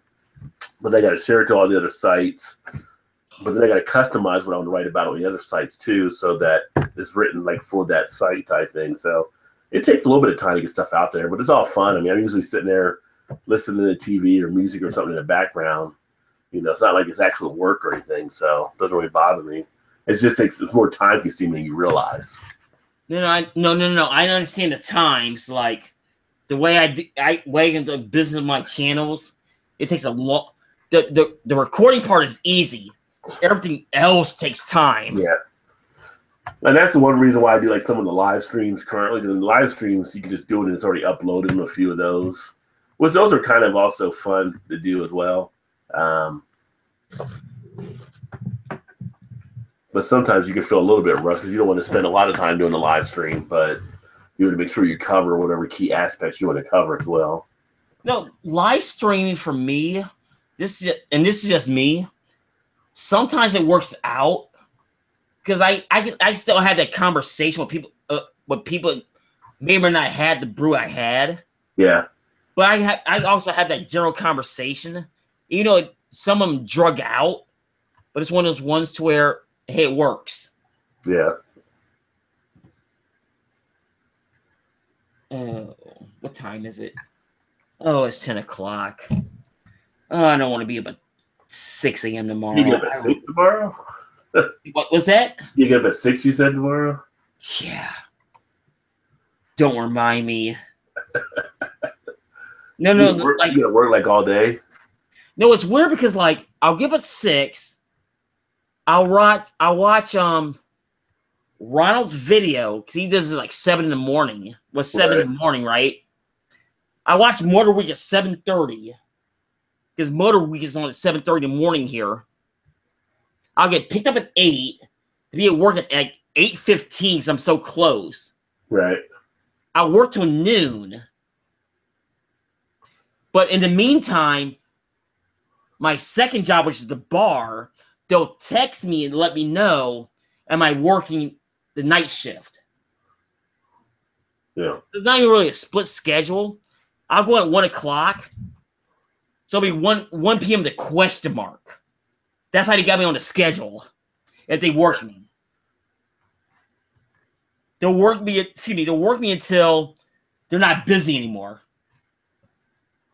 So I can be there like 4 o'clock in the afternoon. I can be there at 3 o'clock in the morning. Waiting. Yeah. And they're paying me a flat $25 to go plus tips to go figure. But that's a deal I set up, so it's like I can't complain. You could always renegotiate. No, we've been so slow. I don't want to do that. So it's one of those ones to where why even go down that road? And plus, like I know this. I've been there 5 years, and I'm still at the bottom of the totem pole. Those barmaids don't leave. They stay there for a while, huh? Oh yeah, they're very comfortable. They're very happy. They get paid. They get paid well above the average. So that's a big thing to keep them for sure. Yeah. Yeah, you know this minimum. How's the economy there in Akron? It's okay, not great. Now, as far as barmaids, it's the minimum wage of like $3.85 for tip wages, whatever it is. Right. The bar I do work at, they pay $6, so plus tips. Yeah. So why would they leave? Yeah. Well, yeah, they're getting better than the other anywhere else to be waitressing or bartending. Yeah. Yeah, so I understand that, and I don't bitch about it. Yeah. So it's one of the ones for me. So like, you know what? Let me go in here. I'll bar back for them. I can bartend if I have to. You're paying me a flat plus the tips that I get. Can I have a separate jar if I do it? Mm-hmm. So it works. It works out. I'll make $50, $75 on a Saturday. Yeah, but you could probably make more than that if you were bartending doing so. Yeah, full time. Yeah, I choose not to do that. Huh? Yeah, full time. If I choose to do that, if I choose not to do it. Well, I know a few guys that did a part time. They would get like $200-$300 a weekend night. It seems. Well, it depends on my location is a smaller location. Yeah, that's like depend on the bar, the crowd, and all that stuff too. Yeah. No, out of respect that everybody knew, because the bar I go to, everybody's been going there for 30 years. So out of respect, they'll tip me. And I treat them right. Yeah. It was one of those ones to where they got to weigh it to where, okay, the regular barmaid's got to get tipped. I got to get tipped too. So they'll tip me like $1, whatever. But it's so in and out. Because the bar I go to is like, they'll have their 1 or 2 beers and they're out of there versus being there all day. And I respect that. This is the way the bar's set up. It's an old line bar, especially on Saturdays. It's an older clientele. Yeah. The clientele on Saturdays is 50 plus. Do they do anything like any craft beer or anything, or not? They have it, but they don't drink it. Okay. It's mostly all That's the night crowd. I think, yeah. They've had it, and they know I do reviews on craft beer, excuse me. And they understand it. This is not their gig. They want their Buds and their Millers and their Coors, and I respect that. Yeah, that's the crowd, yeah. They're stuck in their ways. Why push the issue? Yeah. Yeah, and we got bars like that around here too. That's just the crowd that's playing to. So now the afternoon crowd is like that. The night crowd is a completely different ball game. Yeah, I hang around at night on Saturdays sometimes. Oh, they'll buy it up. Yeah, but it's like, I go on Saturday afternoons. I'm listening to 70s music all day long, which is no problem. So it's like, that's what it is. Yeah. Oh man. But it's 10 o'clock. I gotta get off here. I gotta get up in the morning. All right, man. I understand. Okay, leave my sign off. So all the people in the chat for Ron Ferrio, let me scroll back up. Hold on for a second. Kit Beer Reviews for Bart Robinson, for On a 10th, for I wish I had my glasses on. Tyler, for Angel, excuse me. For I'm missing one more. I hate that. So you get Christian Janicki? Yeah, Christian. Thank you, Christian. And then Bart was there too. Bart's one of my South Jersey natives back there. He was here early. Yes. Bart Robinson.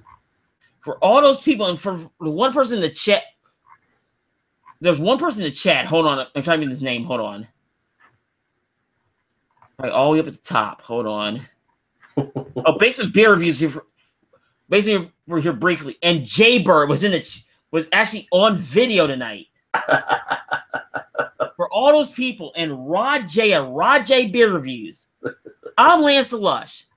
I'm telling you, stay tuned for the next edition of Lance Lush. And always be careful. Remember, fear the Roo. And you better fear the Roo next week at the Mid-American Conference Championship game.